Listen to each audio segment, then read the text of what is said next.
Hot అంశాలపైన debate news బెంచ్కి స్వాగతం. ఎన్నికలు కాస్త ముందే జరగబోతున్నాయి.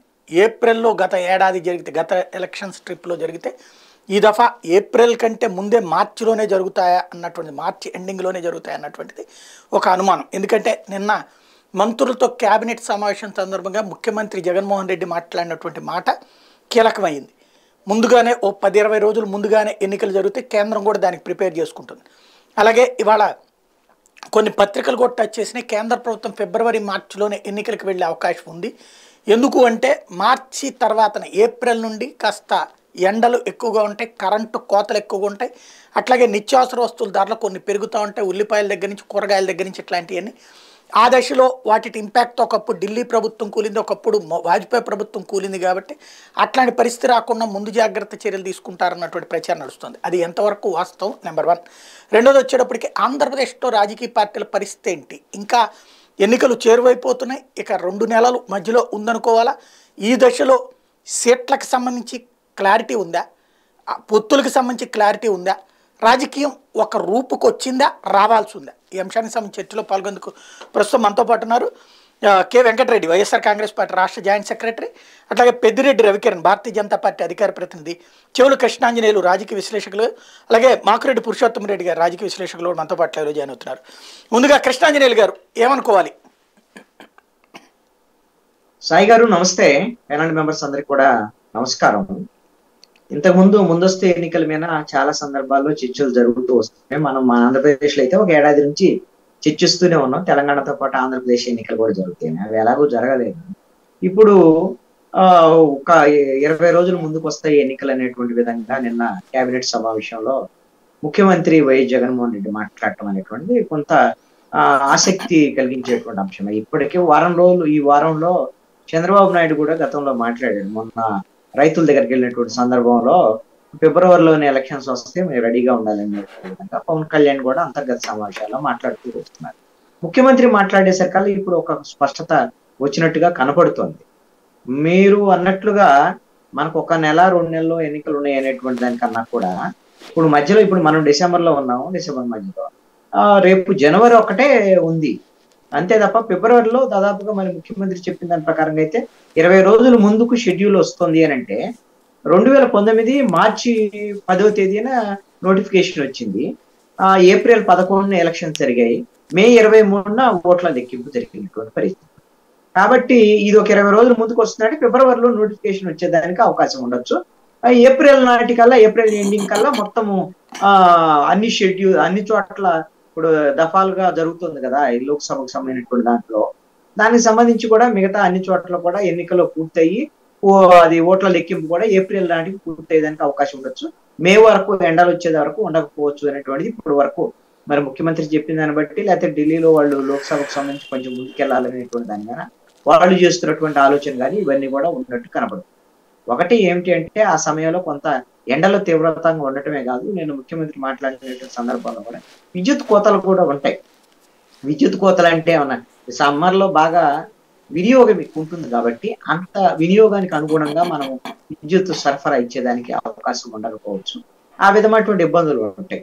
మరి ఇంకా మీరు చెప్పినట్టుగా ఇంకా చిన్న చిన్న సమస్యలు, మంచినీళ్ళ సమస్యలు ఉంటాయి. ఇవన్నీ ఇబ్బందుల నేపథ్యంలో ప్రభుత్వం మీద ఏ సమస్య వచ్చినా ప్రభుత్వం మీదే కదా ప్రజలకు వ్యతిరేకత వచ్చేది. కాబట్టి ఆ వ్యతిరేకత ఎందుకు మనం తెచ్చుకోవాలి అనేటువంటి విధంగా అధికార పక్షంలో ఉండేటువంటి వాళ్ళు ఇప్పుడు లోక్సభగా ఎన్నికలుగా ఉన్న సందర్భంగా వాళ్ళకి కొంత ఇబ్బంది ఉంటుంది, బీజేపీకి. అదేవిధంగా ఆంధ్రప్రదేశ్ లో అధికారంలో ఉండేటువంటి పార్టీలకి వీళ్ళకి కొంత ముందుకెళ్తే మంచిదే. ఇప్పుడు ఆంధ్రప్రదేశ్ ప్రభుత్వం వీళ్ళు ముందుకెళ్లాలన్న వెళ్ళేటువంటి కాదు, లోక్సభతో పాటుగానే వీళ్ళు ముందుకెళ్లేదానికి అవకాశం ఉంటుంది. కాబట్టి ఇక్కడ ముందొస్తు అంటే నేను అనుకుంటున్నాను, ఎప్పుడైతే తెలంగాణ ఎన్నికల ఫలితాలు వచ్చేసాయో ఇక ఆంధ్రప్రదేశ్ సంబంధించినటువంటి ఎన్నికలకు సంబంధించినటువంటి ప్రక్రియ ప్రారంభమైనట్టే అని నేను అనుకుంటున్నాను. నోటిఫికేషన్ ఫిబ్రవరిలో వస్తా మార్చి అయితే ఇప్పుడు ఉన్నటువంటి పరిస్థితుల్లో మరి ఓట్లు, ఇప్పుడు సీట్లు ఏంది, ఎవరు ఏ ఓట్లు ఎలా వస్తాయి, ఏంది వ్యవహారం, ఎన్ని కసరత్తులు ఉంటాయి. ప్రధానంగా ఇప్పుడు పొత్తులకు సంబంధించినటువంటి అంశం ముందు తేలాల్సినటువంటి అవసరం. వైఎస్ఆర్ కాంగ్రెస్ పార్టీ అయితే ఎవరితో మాకు పొత్తు లేదు, మేము ఒక్కళ్ళం అని చెప్పేశారు వాళ్ళు. ఇప్పుడు ఉన్నటువంటి వాళ్ళు ఎవరు ప్రతిపక్షంలో పొత్తులకు సంబంధించినటువంటి తేలాలి. ఆల్రెడీ తెలుగుదేశం జనసేన పొత్తులు ఉన్నాయి, వాళ్ళు క్లారిటీ కూడా ఉన్నారు. బహుశా సీట్లకు సంబంధించినటువంటి వ్యవహారం కూడా అంతర్గతంగా ఏదో చర్చలు జరుగుతున్నట్టుగా ఉన్నాయి, ఒక క్లారిటీ కూడా వాళ్ళు వచ్చినట్టుగా ఉన్నారు, అది బయటికి చెప్పకపోయినా. ఇక బీజేపీ జనసేన కూడా పొత్తులో ఉన్నాయి. మొన్నే జనసేన బీజేపీ తెలంగాణలో కలిసి కూడా పోటీ చేసినటువంటి పరిస్థితి. ఆంధ్రప్రదేశ్ లో కూడా జనసేన బీజేపీతో పొత్తులో ఉంది, అలాగని తెలుగుదేశంలో కూడా పొత్తులో ఉంది. మరి అప్పుడు వీళ్ళిద్దరి మధ్యలో ఉన్నటువంటి ఇంటర్ లింక్ గా ఉన్నటువంటి జనసేన మరి తెలుగుదేశం బీజేపీని కూడా కలిపేటువంటి ప్రయత్నాలు సీరియస్ గానే చేస్తున్నట్టుగా కనపడుతోంది. ఆ విధమైన ప్రయత్నాలు కూడా బాగానే జరుగుతున్నటువంటి, బహుశా తెలుగుదేశంతో బీజేపీ కూడా కలవటానికి రెడీ అయిపోవచ్చు అని అనుకుంటున్నాను. 99% మళ్ళీ 2014 నాటి కాంబినేషన్ 3 జనసేన తెలుగుదేశం బీజేపీ కలిసే పోటీ చేసేదానికి అవకాశం ఉండొచ్చు. ఇంకా వీళ్ళతో ఎవరు కలవచ్చు అనేటువంటి దాని మీద సిపిఐకి సంబంధించినటువంటి వాళ్ళు కూడా బీజేపీ పొత్తులోకి వచ్చినా సరే వాళ్ళు ఒక 2 సీట్లు అవగాహన పెట్టుకుని ఓ 2 సీట్లలో తెలుగుదేశం వాళ్ళు కొంచెం బలహీనమైనటువంటి అభ్యర్థులు పెట్టి సిపిఐ వాళ్ళకి సపోర్ట్ ఇవ్వాలనేటువంటి దాని మీద సిపిఐ కూడా మిగతా చోట్ల తెలుగుదేశము అదేవిధంగా మరి జనసేనకు కూడా మరి మద్దతు ఇస్తారేమో, బీజేపీకి అయితే వాళ్ళు మద్దతు ఇవ్వరము. అవగాహన ఉండా కూడా ఆ విధంగా చేసేదానికి అవకాశం ఉండొచ్చు. అంటే వీళ్ళతో పాటు సిపిఐ కూడా జత కట్టేదానికి అవకాశాలు ఉన్నాయని నాకున్న సమాచారం. ఇంతవరకు వాళ్ళు అధికారికంగా చెప్పి ఉండలేదు ఏ పార్టీ వాళ్ళు కూడా. ఇక సిపిఎం అయితే మాత్రం బీజేపీ వస్తే మేము రాము అనేటువంటి అంటున్నారు. బీజేపీతో తెగదెంపులు చేసుకునే పరిస్థితి లేదు కాబట్టి ఆల్రెడీ జనసేన తెలుగుదేశంతో ఉంది అంటే అర్థం బీజేపీ ఉన్నట్టే కదా కూటమి, ఆటోమేటిక్ గా జనసేన బీజేపీ పొత్తున్నాయి కాబట్టి. సిపిఎం అయితే పొత్తులోకి వచ్చేదానికి అవకాశం లేదు. అంటే పొత్తులకు సంబంధించినటువంటి స్పష్టత రాకపోయినా సరే బీజేపీ ఒక కొద్ది రోజుల్లో బహుశా నేను అనుకోవటం అయితే పోయినసారి నామినేషన్ల ప్రక్రియ ముందు తేల్చారు బీజేపీతో పొత్తు తెలుగుదేశానికి సంబంధించినటువంటి వ్యవహారం. జనసేన అయితే అప్పుడు 2014 పోటీ చేయలేదు అనుకోండి. అయితే ఈసారి మాత్రం బహుశా సంక్రాంతి ఆ సమయానికల్లా, సంక్రాంతి తర్వాత బీజేపీకి సంబంధించినటువంటి పొత్తు వ్యవహారం తేల్చొచ్చు. మరీ జాప్యం చేస్తే మరి ఇబ్బంది అవుతుంది అనేటువంటి దాని మీద ఉంటుందేమో అనుకుంటున్నాను నేను. జనవరిలోనే ఈ పొత్తుకు సంబంధించినటువంటి అంశం తేలేదానికి అవకాశం. ఇక సీట్లకు సంబంధించినటువంటి విషయాల్లో ఇక్కడ ప్రతిపక్షాలకు సంబంధించినటువంటి కొంత వెనకబడి ఉన్నటువంటి మాట వాస్తవం. రాజకీయంలో, ఎన్నికల రాజకీయంలో అయితే వైఎస్ఆర్ కాంగ్రెస్ పార్టీ చాలా వేగంగా ముందుకు వెళ్తున్నట్టుగానే మనం భావించాల్సి ఉంటుంది. ఎందుకంటే ఒక ఏడాది క్రితమే జగన్మోహన్ రెడ్డి వాళ్ళ పార్టీకి సంబంధించినటువంటి సమీక్ష సమావేశాలు, ఐటెక్ సర్వేలు తెచ్చుకోవటం, దానికి సంబంధించినటువంటి మీ గ్రాఫ్ ఎంతమంది పడిపోయినాయి, 72 మంది గ్రాఫ్ కి సంబంధించినటువంటి అంశం అప్పుడే కదా ఆయన చెప్పింది. దాని మీద ఇంటింటికి గడప గడప మన ప్రభుత్వం ఎమ్మెల్యేలందరినీ వాడు పంపటము, ఆ తర్వాత మా నమ్మకం నువ్వే జగన్ స్టిక్కర్లు వేయించడం ఇంటింటికి. అదే విధంగా ఇప్పుడు వై ఏపీ నీడ్స్ జగన్ అని ఇప్పుడు మళ్ళీ ఆ విధమైనటువంటి కార్యక్రమం, దీంతో పాటుగా సామాజిక సాధికారత బస్సు యాత్ర అని, ఎస్సీ ఎస్టీ బీసీ మైనార్టీ సంబంధించిన మంత్రులందరినీ జనంలో, ఇవన్నీ కూడా ఎన్నికల ప్రక్రియలో భాగమేనండి.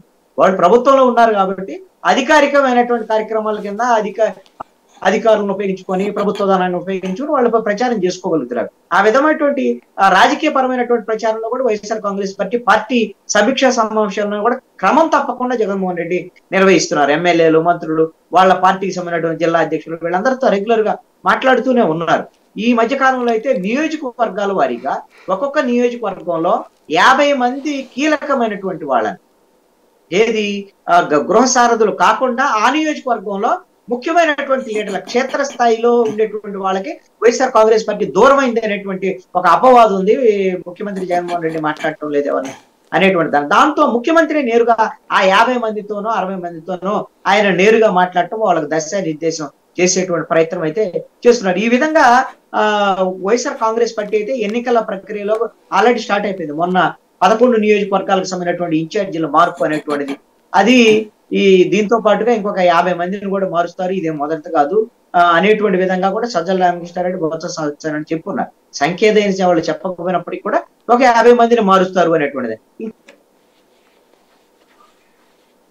ఆడియో మ్యూట్ లోకి వెళ్ళి చూడండి ఒకసారి. రైట్ కృష్ణాంజనేయులు గారు చెప్పు విషయంలో వైఎస్ఆర్ కాంగ్రెస్ పార్టీ అయితే వేగంగా ముందుకెళ్తుంది. మరి ఇప్పుడు ఇది ఒక రకంగా కలిసి వస్తుందా, లాభమా నష్టమా అంటే ఎవరు ముందుకెళ్తే ప్రచారంలోకి వాళ్ళకే లాభం కాదంటారు. రైట్. అలాగని బీఆర్ఎస్ కూడా మొన్న అందరికన్నా అభ్యర్థుల ముందే ప్రకటించేసింది, సిట్టింగ్లకు ఇచ్చేసింది. కేసీఆర్ కూడా 100 సభల్లో పాల్గొన్నాడు. కేటీఆర్, హరీష్ రావు వీళ్ళందరూ కూడా సభలు పెద్ద పెట్టుకుంటే ఒకవైపునేమో కాంగ్రెస్ పార్టీ టికెట్ ఇవ్వలేనటువంటి పరిస్థితి ఉంది, ఇంకొక వైపునేమో బీజేపీ టికెట్లు ఇవ్వలేక చివరిలో తేల్చిన తర్వాత వాళ్ళు చివరిలో హడావుడిగా ఎన్నికల ప్రచారంలోకి వెళ్ళారు. అయినా సరే ప్రజలు నిర్ణయించుకున్నారు కాబట్టి అక్కడ బీఆర్ఎస్ ని ఓడించి మరి సిట్టింగ్ ఎమ్మెల్యేలు ఉండేటువంటి వ్యతిరేకత మీద బీఆర్ఎస్ ఓడించారు. ఆంధ్రప్రదేశ్ లో కూడా మరి సిట్టింగ్ల మీద ఉండేటువంటి వ్యతిరేకత మరి సిట్టింగ్ల మీద ఉందా, లేకపోతే ప్రభుత్వం మీద ఉందా, లేక అసలు ఈ ప్రభుత్వం తీరే బాగలేదని అనుకుంటున్నారనేది రేపు పొద్దున ఎన్నికల్లో తేలేటువంటి అంశం. ఇక ప్రతిపక్షం సంబంధించినటువంటి విషయానికి వచ్చేసరికల్లా పొత్తుల విషయం అనేటువంటిది ఇంకా తేలనటువంటి సందర్భం ఒకటి.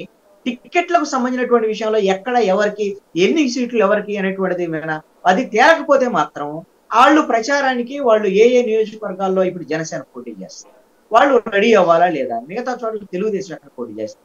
దీనికి సంబంధించిన వ్యవహారంలో మరింత నాంచటం వల్ల కొంత ఇబ్బంది తలెత్తేటువంటి అవకాశం ఉందని నేను అనుకుంటున్నాను. తెలుగుదేశం పొత్తు రాజమండ్రిలో ప్రకటించారు, ఆ తర్వాత ఇద్దరు మీటింగ్లు అవుతున్నారు, వీళ్ళు మీటింగ్లు అవుతున్నారు తప్ప ఎక్కడా బహిరంగమైనటువంటి ఒక స్పష్టమైనటువంటి ఎన్నికల ప్రక్రియకు సంబంధించినటువంటి దిశానిర్దేశం ఉండేటువంటి విధంగా ప్రక్రియ ప్రారంభం కాలేదు. నేను అనుకుంటున్నాను 20వ తేదీన విశాఖపట్నంలో జరిగేటువంటి యువగళానికి సంబంధించినటువంటి ముగింపు సభలో బహుశా ఆ రోజున ఎన్నికల సమర శంకరావుని తెలుగుదేశం జనసేన పూరించేదానికి అవకాశం ఉంటుందని అనుకుంటున్నాను. దాంతో పాటుగా ఆ వేదిక మేరకి మిగతా రాజకీయ పార్టీలు అందరినీ కూడా పిలుస్తున్నారు వాళ్ళు, తెలుగుదేశం వాళ్ళు. నారా లోకేష్ యువగళం పాదయాత్ర ముగుస్తుంది కాబట్టి ఆ సందర్భంగా ఎవరు వస్తారు ఆ వేదిక మేరకు? బీజేపీని పిలుస్తున్నారు, సిపిఎం అందరిని పిలుస్తున్నారు. నాకు తెలిసి అయితే ఎక్సెప్ట్ వైఎస్ఆర్ కాంగ్రెస్ పార్టీ అందరికీ ఇన్విటేషన్లు ఇస్తున్నారు. వాళ్ళు వస్తారా రారా అనేటువంటిది మరి వేరే అంశం. మరి దాన్ని బట్టి కూడా కొంత అసలు ఎవరు ఈ పొత్తులతో ఉంటారు ఆ వేదిక మీద అనేటువంటి ఒక స్పష్టత వచ్చేదానికి కూడా అవకాశం ఉంటుందని నేను అనుకుంటున్నా. ఎన్నికల సంస్కారం ప్రతిపక్షాల వైపు నుంచి ప్రభుత్వం మీద ఒక సవాల్ విసిరేటువంటి విధంగా ఆ వేదికని ప్రతిపక్షాలు మార్చుకుంటున్నాయని అనుకుంటున్నాం. మొదటిసారి బహుశా చంద్రబాబు నాయుడు, పవన్ కళ్యాణ్, లోకేష్ ఈ ముగ్గురు అయితే మాత్రం ఆ వేదిక మీద ఉంటున్నారు. జగన్మోహన్ గారు కూడా యాడ్ అవుతారు, గ్యారంటీగా ఆటోమేటిక్ గా యాడ్ అవుతారు కదా, వాళ్ళని పిలిస్తే వాళ్ళు వచ్చేస్తారు. చూడాలి. అదే బీజేపీ వాళ్ళు వస్తారంటే సిపిఎం వాళ్ళు రారు, వీళ్ళిద్దరూ బయట కింద కొట్లాడుకుని పైన తేల్చుకోవాలి వాళ్ళిద్దరు పరిస్థితి ఏంటనేది చూడాలి. కాంగ్రెస్ అయితే మాత్రం నేను అనుకుంటున్నాను కాంగ్రెస్ రాకపోవచ్చు అనుకుంటున్నాను. కాంగ్రెస్ చాలా దూరంగా ఉంటుంది చంద్రబాబు నాయుడు అరెస్ట్ సందర్భంలో కానీ మిగతా సందర్భంలో కానీ. అది తెలుగుదేశం పార్టీ కార్యక్రమం కాబట్టి బహుశా కాంగ్రెస్ రాకపోవచ్చు అనుకుంటున్నాను. ఇది ముగ్గురు పాల్గొనేటువంటి సభ అంటే చంద్రబాబు నాయుడు, లోకేష్, పవన్ కళ్యాణ్. కాబట్టి జగన్మోహన్ రెడ్డిని దించాలని కోరుకునే వాళ్ళు కాబట్టి మరి ఏ విధమైనటువంటి సందేశం రాష్ట్ర ప్రజలకు ఇస్తారు ఏంటి అనేటువంటిది అది ఒక ఎన్నికల సభగా ఎన్నికలకు ఒక సమర శంకారం అయ్యేదానికి ప్రతిపక్షాల వైపు అది కూడా ప్రధానంగా తెలుగుదేశం జనసేన వైపు నుంచి ఉండొచ్చు అని నేను. రైట్. పురుషోత్తమ్ రెడ్డి గారు మీరేమనుకుంటున్నారు? ఏమన్నా క్లారిటీ వచ్చిందా? అంటే ఎన్నికలకు సంబంధించినంత వరకు బేసిక్ గా నేను అనుకుంటుంది జనవరి చివరి వారంలో ఎప్పుడో రామ జన్మభూమికి సంబంధించినటువంటి ఉన్నట్టుంది 22. ఆ ఊపులోనే ముందుకెళ్తుంది బీజేపీ అని ఒక ప్రచారం నడుస్తుంది. ఇప్పుడు పరీక్షలు లేదా ఇంకోట పక్కన పెడితే ఎప్పుడు ఉండే సమస్య ఏప్రిల్ నెలలో 4 సంవత్సరాల 10 నెలలు బాగా ప్రజలు నచ్చిన తర్వాత 2 నెలలు వచ్చే కష్టాల గురించి పట్టించుకోరు. 4 సంవత్సరాల 8 నెలలు ప్రభుత్వం వ్యతిరేకత వచ్చేస్తే ఆ 2 నెలల అద్భుతాలు ఏం జరగదు. కానీ ఆ 2 నెలల గురించి కాదు కానీ ఈ రామ జన్మభూమి విషయంలో ముందుకెళ్తారా? నాకు ఇంకో డౌట్ ఏమొస్తుందంటే ముఖ్యమంత్రి గారేమో అట్లా అంటున్నారు. నిన్నే విద్యాశాఖ మంత్రి విద్యారంగానికి సంబంధించి ఇంటర్మీడియట్ షెడ్యూల్ రిలీజ్ చేశారు. అది మార్చిలో షెడ్యూల్ మొత్తం ఉంటాం, మార్చి 20 దాకా. ముఖ్యమంత్రి గారు చెప్పినట్టు ముందు ప్రీపోన్ అయితే మార్చిలో ఎగ్జామ్స్ ఎలా పెడతారు? ఫిబ్రవరిలో ముగించాలి. నాకు తెలిసి ఎలక్షన్ కమిషన్ ఎప్పుడు కూడా చాలా బాధ్యతాయుతంగా రాష్ట్ర ప్రభుత్వాలని కేంద్ర ప్రభుత్వాన్ని అడుగుతుంది. డేట్లు అడగకపోయినా మీ సన్నద్ధత ఏంటంటే ఎందుకంటే యంత్రాంగం దాంట్లో ఉండాలి కదా, ముఖ్యంగా పరీక్షల కాలం. కాబట్టి ఇవి చూస్తా ఉంటే మళ్ళీ మొదటికే వస్తుందా అని ఒక అనుమానం కూడా నాకుంది. ఏదైనా జరగాలి ముందస్తు. లాస్ట్ ట్రిప్ ఏప్రిల్ 11 జరిగింది కాబట్టి ఓ 10-20 రోజుల ముందంటే మార్చి 20 ఆ టైంలో జరగచ్చు అంతే. ఎగ్జామ్స్ కూడా అట్లాగే ఉన్నాయి, మార్చి 18 దాకానే 12 దాకానే ఉంది. చూడాలి. అంటే అది 10 రోజుల తేడా పెద్ద ఇబ్బంది ఉండదు, ప్రభుత్వ రాజకీయ నిర్ణయాలు పెద్ద మార్పు ఉండదు అనుకుంటున్నాను. కాకపోతే ఈ ముందస్తు కొంత ముందనేది లోకేష్ గారి పాదయాత్ర మీద బాగా పడినట్టుంది. నిజానికి లోకేష్ గారి పాదయాత్ర ఇంకా చాలా రోజులు ఉంది, మార్చి 4 వరకు పెట్టుకోవాలి. ఆయన 4000 కిలోమీటర్లు ఇంకా పెరగాలి. ఎందుకంటే మధ్యలో 40 రోజులు ఆపేసినాడు కదా, ఇంకా పెరగాలి. కానీ ఆయన ఏమనుకుంటున్నా అంటే ఆఫ్టర్ అరెస్ట్ అయిన 40 రోజులు గ్యాప్ ఇవ్వడం ద్వారా ఇంకా పాదయాత్ర గ్లామర్ రావట్లేదు. కాబట్టి ముగించేసి ఏరే పనులు చేసుకోవడం బెటర్ అని అనుకున్నట్టున్నాడు. అందువల్ల మార్చిలో సభ పెట్టి ఈ నెలలో సభ పెట్టి ముగించేస్తున్నారు. నేను అనుకుంటుంది ఆ సభలో బీజేపీ బీజేపీ తరపున నేను మాట్లాడడం బాగుండదు, కానీ నా అంచనా ప్రకారం బీజేపీ అయితే వెళ్తుందని నేను అనుకోను. అది వెళ్తే ఇంకా పవన్ కళ్యాణ్ సిపిఐ సిపిఎం వాళ్ళు వెళ్ళొచ్చు. ఎట్లా బీజేపీ రాదు కాబట్టి సిపిఎంకి ఇబ్బంది లేదు. పాయింట్ ఏంటంటే ఎన్నికలకు ముందు వెనకతో సంబంధం లేకుండా ప్రతిపక్షాల మధ్య ఐక్యత ఎలా ఉంటుంది, అనేది ఇక్కడ కీలకంగా మారుతుంది. ఇక్కడ బీజేపీ తీసుకునే నిర్ణయం చాలా కీలకంగా ఉండబోతుంది. నాకున్న అంచనా ప్రకారం బీజేపీ ఏమి తెలుగుదేశంతో కలిసి వెళుతుందని అనుకోను. ఎందుకంటే 24 ఎన్నికల్లో బీజేపీ పూర్తి కాన్ఫిడెన్స్ లో ఉంటుంది. ఇప్పుడు ముఖ్యంగా మధ్యప్రదేశ్, ఛత్తీస్గఢ్, రాజస్థాన్లో విజయంతో తెలంగాణలో ఓటింగ్ షేర్ పెరగడం వల్ల బీజేపీకి అది సానుకూల ఫలితాలు. ఇక్కడ బీజేపీకి పూర్తి నమ్మకం మేము మళ్ళీ అధికారంలోకి వస్తానది మరింత రుజి అయింది. అట్లాంటి దశలో ఆంధ్రప్రదేశ్లో ప్రయోగాలు చేసుకునే పరిస్థితిలో వారు ఉంటారని అనుకోను. 24 ఎన్నికల తర్వాత జరిగే పరిణామాలు వాళ్ళు జాగ్రత్తగా గమనించవచ్చు. కాబట్టి తెలుగుదేశం జనసేన కూటమిలో వాళ్ళు ఉంటారనుకోను. కాకపోతే బీజేపీ ఏం చేయబోతోంది జనసేన అనేది నాకు డౌట్. ఎందుకంటే బీజేపీ క్యారెక్టర్ని మనం పరిశీలిస్తే వాళ్ళతో ఇగ్నోర్ చేసి పక్కన వాళ్ళతో వాళ్ళు ఎప్పుడు టార్గెట్ చేయరు పెద్ద పెద్ద పార్టీలను కూడా. ఎందుకంటే జాతీయ పార్టీ కాబట్టి. ఇప్పుడు బీజేపీతో ఉంటానంటూనే బీజేపీతో సంబంధం లేని తెలుగుదేశంతో సహవాసానికి పవన్ కళ్యాణ్ గారు ముందుకెళ్లారు. అలాంటి పవన్ కళ్యాణ్కే పెద్ద బలమే ఉంది.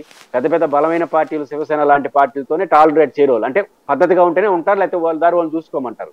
అట్లాంటి పార్టీ చాలా చిన్న పార్టీ, ప్రభావితం చూపలేని పార్టీతో ఇంత హ్యాపీగా ఉన్నారంటే వాళ్ళతో సంబంధం లేకుండా పోయి తెలుగుదేశంతో పొత్తు పెట్టుకున్న తర్వాత హోంమంత్రి గారు అపాయింట్మెంట్ ఇచ్చి తెలంగాణ ఎన్నికల్లో పొత్తు పెట్టుకున్నారు. అంటే బీజేపీతో అవగాహనలో భాగంగా వెళ్ళాడా, లేకపోతే బీజేపీని తెగదెంపులు తీసుకుని వెళ్ళాడని నేనైతే అనుకోను.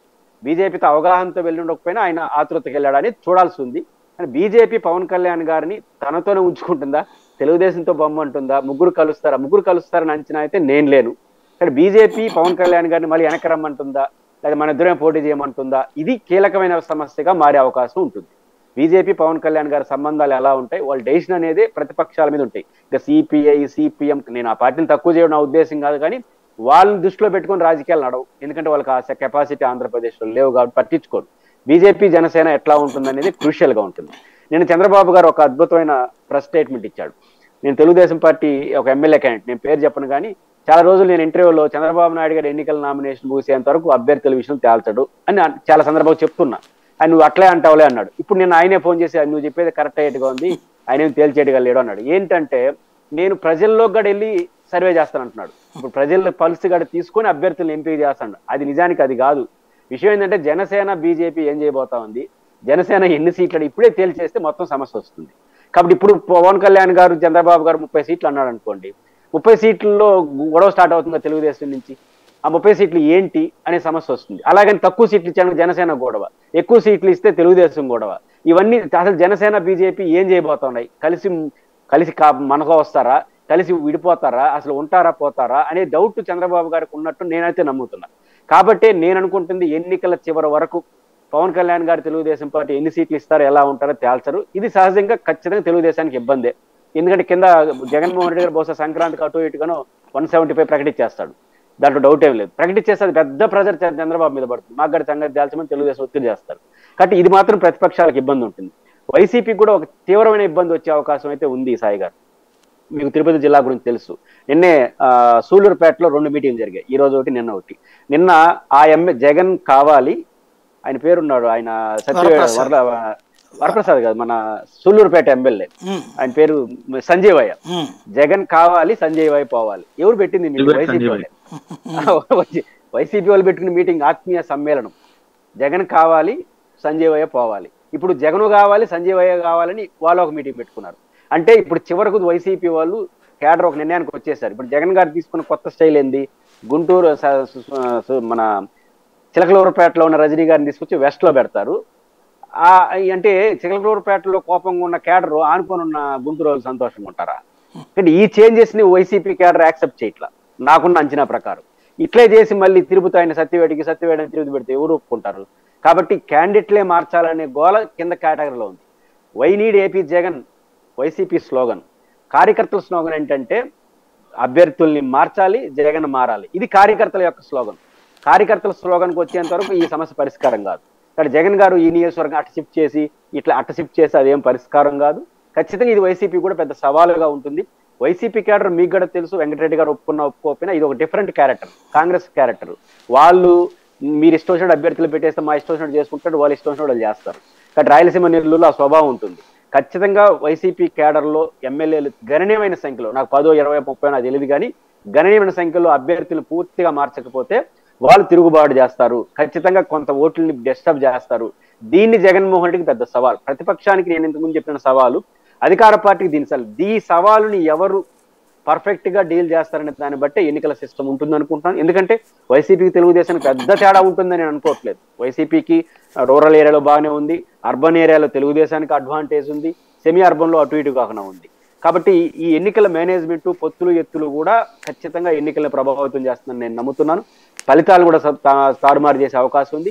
జగన్ గారు ఈ సమస్యను ఎట్ట పరిష్కరించుకుంటాడు, ప్రతిపక్షాలు ఆ సమస్యలు ఎట్ట పరిష్కరించుకుంటారనే దాన్ని బట్టి ఎన్నికల సిస్టమ్, ఎన్నికల ఫలితాలు ఆధారపడుతుంది నేను అనుకుంటున్నాను. రైట్. రవికిరణ్ గారు, కొత్త పెళ్లి కొడుకు మీరే, ఏది తేల్చట్లేదు, అది వచ్చిన సమస్య. మమ్మల్ని ప్రతిసారి మీరు కొత్త పెళ్లి ఎన్నిసార్లు కొత్త పెళ్లి కావాలి సార్? పెళ్లి చేసుకోవట్లేదు, అది వచ్చిన గొడవ. అమ్మాయిలు ఎదురుగుండా కూర్చున్నా మీరు తేల్చట్లేదా? సాయి గారు, ముందుగా మీకు తోటి ప్యానలిస్టులకి, న్యూస్ బెంచ్ వీక్షకులందరికీ శుభ సాయంత్రం అండి. ఓకే, ముందస్తు ఎన్నికలు, ముందుగా ఎన్నికలు, ఈ రెండు పదాలు. ముందస్తు ఎన్నికలు అంటే ఒక 5-6 నెలల ముందు ఎన్నికలు వచ్చేస్తే అది ముందస్తు ఎన్నికలు. ముందుగా ఎన్నికలు అంటే గత 2019లో మార్చి 10వ తారీఖు నోటిఫికేషన్ వచ్చింది ఎన్నికలు. దానికి ఒక రోజు ముందు వచ్చిన నోటిఫికేషన్ వచ్చినా అది ముందుగా ఎన్నికలుగా మనం అనొచ్చు. ఒక రోజు కావచ్చు, 10 రోజులు కావచ్చు, 5 రోజులు కావచ్చు. సో ముఖ్యమంత్రి గారు ముందస్తుకైతే వెళ్ళరు.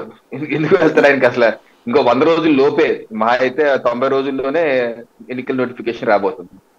ముందస్తుగా వెళ్ళే అవకాశమే లేదు. ఒకవేళ ఆయన ప్రభుత్వాన్ని బర్తరఫ్ చేసుకున్నా రాష్ట్రపతి పాలన వస్తుంది, కానీ ఎన్నికలు అయితే రావు. 4 రోజులు ఎక్కువ తీసుకుంటారు, 4 రోజులు ఎక్కువ తీసుకుంటారు. కానీ ఇప్పుడు ఆయన ఎందుకు బర్తరఫ్ చేసుకుంటారు అంటే, మనం ముందస్తు ఎన్నికలని గత సంవత్సరం నుంచి చెప్తున్నారు.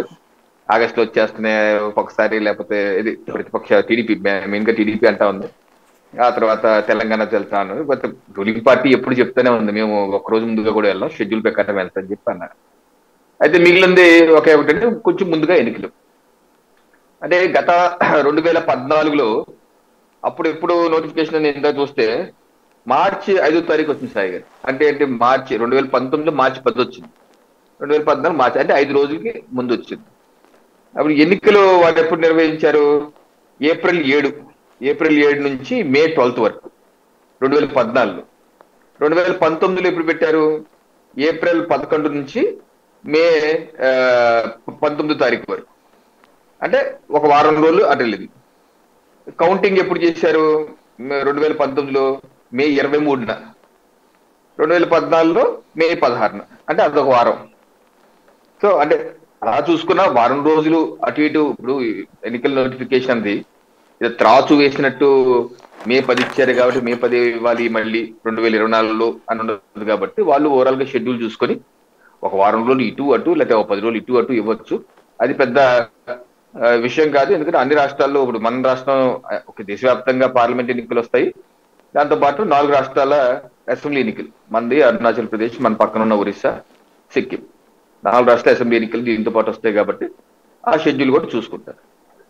అయితే ఇప్పుడు ఫిబ్రవరి మార్చిలో, ఇప్పుడు మార్చి ఎండింగ్ లేకపోతే మార్చి 25వ తారీఖు ఎలక్షన్ వచ్చేయాలి అంటే కనీసం దానికి 1 మంత్ ముందు, అంటే ఫిబ్రవరి 25 లేకపోతే ఫిబ్రవరి 20 దాటిన తర్వాత నోటిఫికేషన్ రావాలి.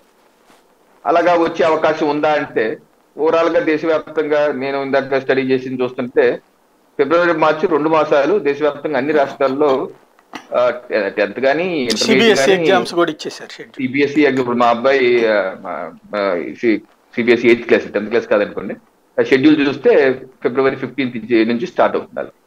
అలాగే మా పెద్ద అబ్బాయి ఇంటర్మీడియట్ ఫస్ట్ ఇయర్, వాడికి ఇప్పుడు ఏపీలో ప్రాక్టికల్ ఎగ్జామ్స్ స్టార్ట్.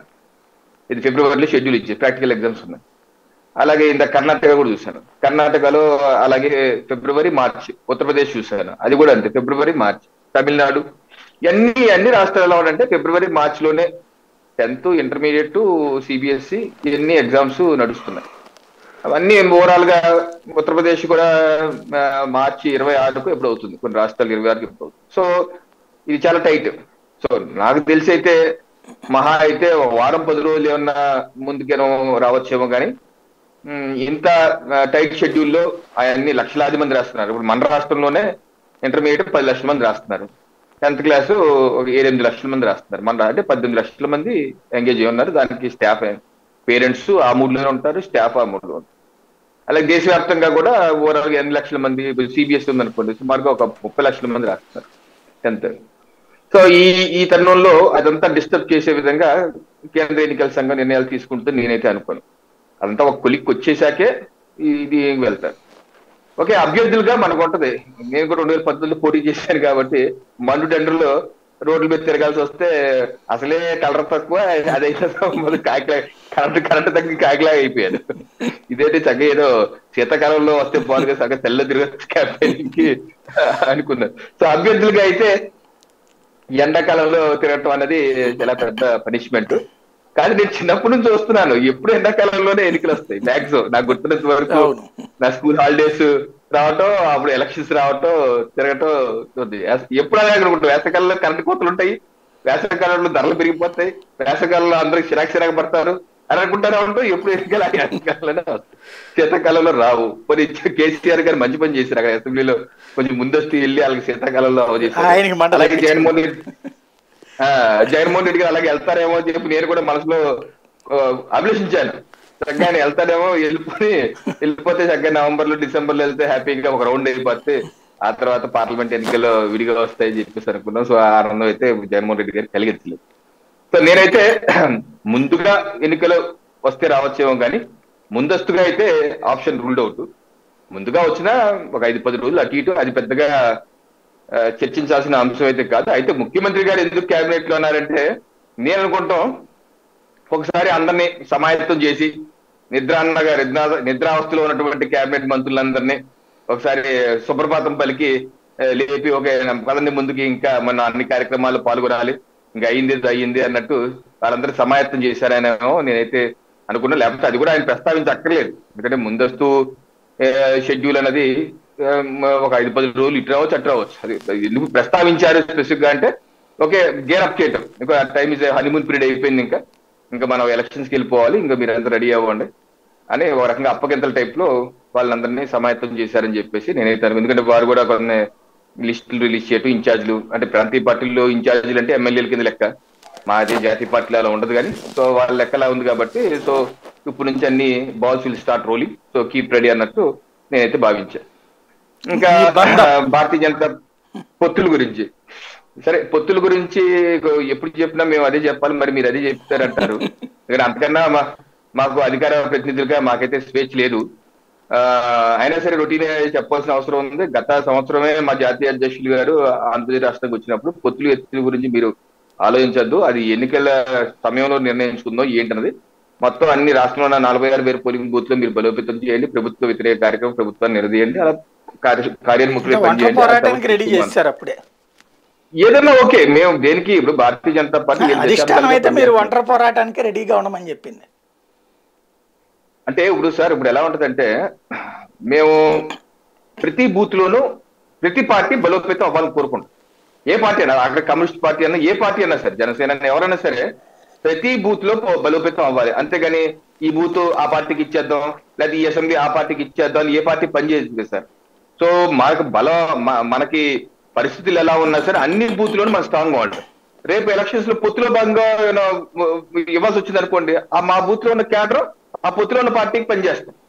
లేదు పొత్తులు ఏం కుదరలేదు అనుకోండి, మా బూత్ లో ఉన్న క్యాడర్ ఎందుకంటే మాది క్యాడర్ బేస్డ్, అంతే వ్యక్తి బేస్డ్ కాదు కదా. ఇప్పుడు జనరల్ గా కొన్ని ప్రాంతీయ పార్టీలు ఎలా ఉంటాయంటే, ఒక ఇన్ఛార్జ్ అంటే ఇన్ఛార్జ్ చుట్టూ కొంతమంది నాయకులు తిరుగుతుంటారు. ఆ ఇన్ఛార్జ్ తీసేసి లేదా అతను వేరే పార్టీ షిఫ్ట్ చేయడం అనుకోండి, ఆ మొత్తం అంతా గుంపు అటు వెళ్ళిపోయే అవకాశాలు చాలా చూస్తుంటాం. అది బీజేపీలో అలా జరగదు, అది చాలా అరుదు అనమాట. ఒక నాయకుడు పార్టీ వదిలేసినా సరే అతనితో పాటు మెయిన్ క్యాడర్ ఎవరు వెళ్ళదు. క్యాడర్ బేస్డ్ పార్టీ కాబట్టి నాయకుడు ఒకటో లేకపోతే అతనితో 2-3 వెళ్తారు. కానీ మన పార్టీ స్ట్రక్చర్ లో ఇప్పుడు కన్నా లక్ష్మీనారాయణ గారు వెళ్ళారు, ఆయనతో పాటు ఎవరు వెళ్ళలేదు కదా. ఆయనతో వచ్చినటువంటి వెంకటేష్ యాదవ్ గారు లేకపోతే ఆయన విజయవాడ ఆయన వెళ్ళారు, ఆయనతో వచ్చిన వాళ్ళు ఆయనతో వెళ్ళారు తప్పితే బీజేపీ క్యాడర్ ఎవరు వెళ్ళలేదు. అలా ఉంటది. సో ఇది క్యాడర్ బేస్డ్ పార్టీ కాబట్టి మేము ఇప్పుడు మేము ఉన్నాం సార్. ఇప్పుడు పోలింగ్ బూత్ కమిటీలు, శక్తి కేంద్ర ప్రముఖులు, పన్నా ప్రముఖులు, ఆ మీటింగ్ జరుగుతూనే ఉంది, మాకు ఆ సన్నద్ధం జరుగుతూనే ఉంది.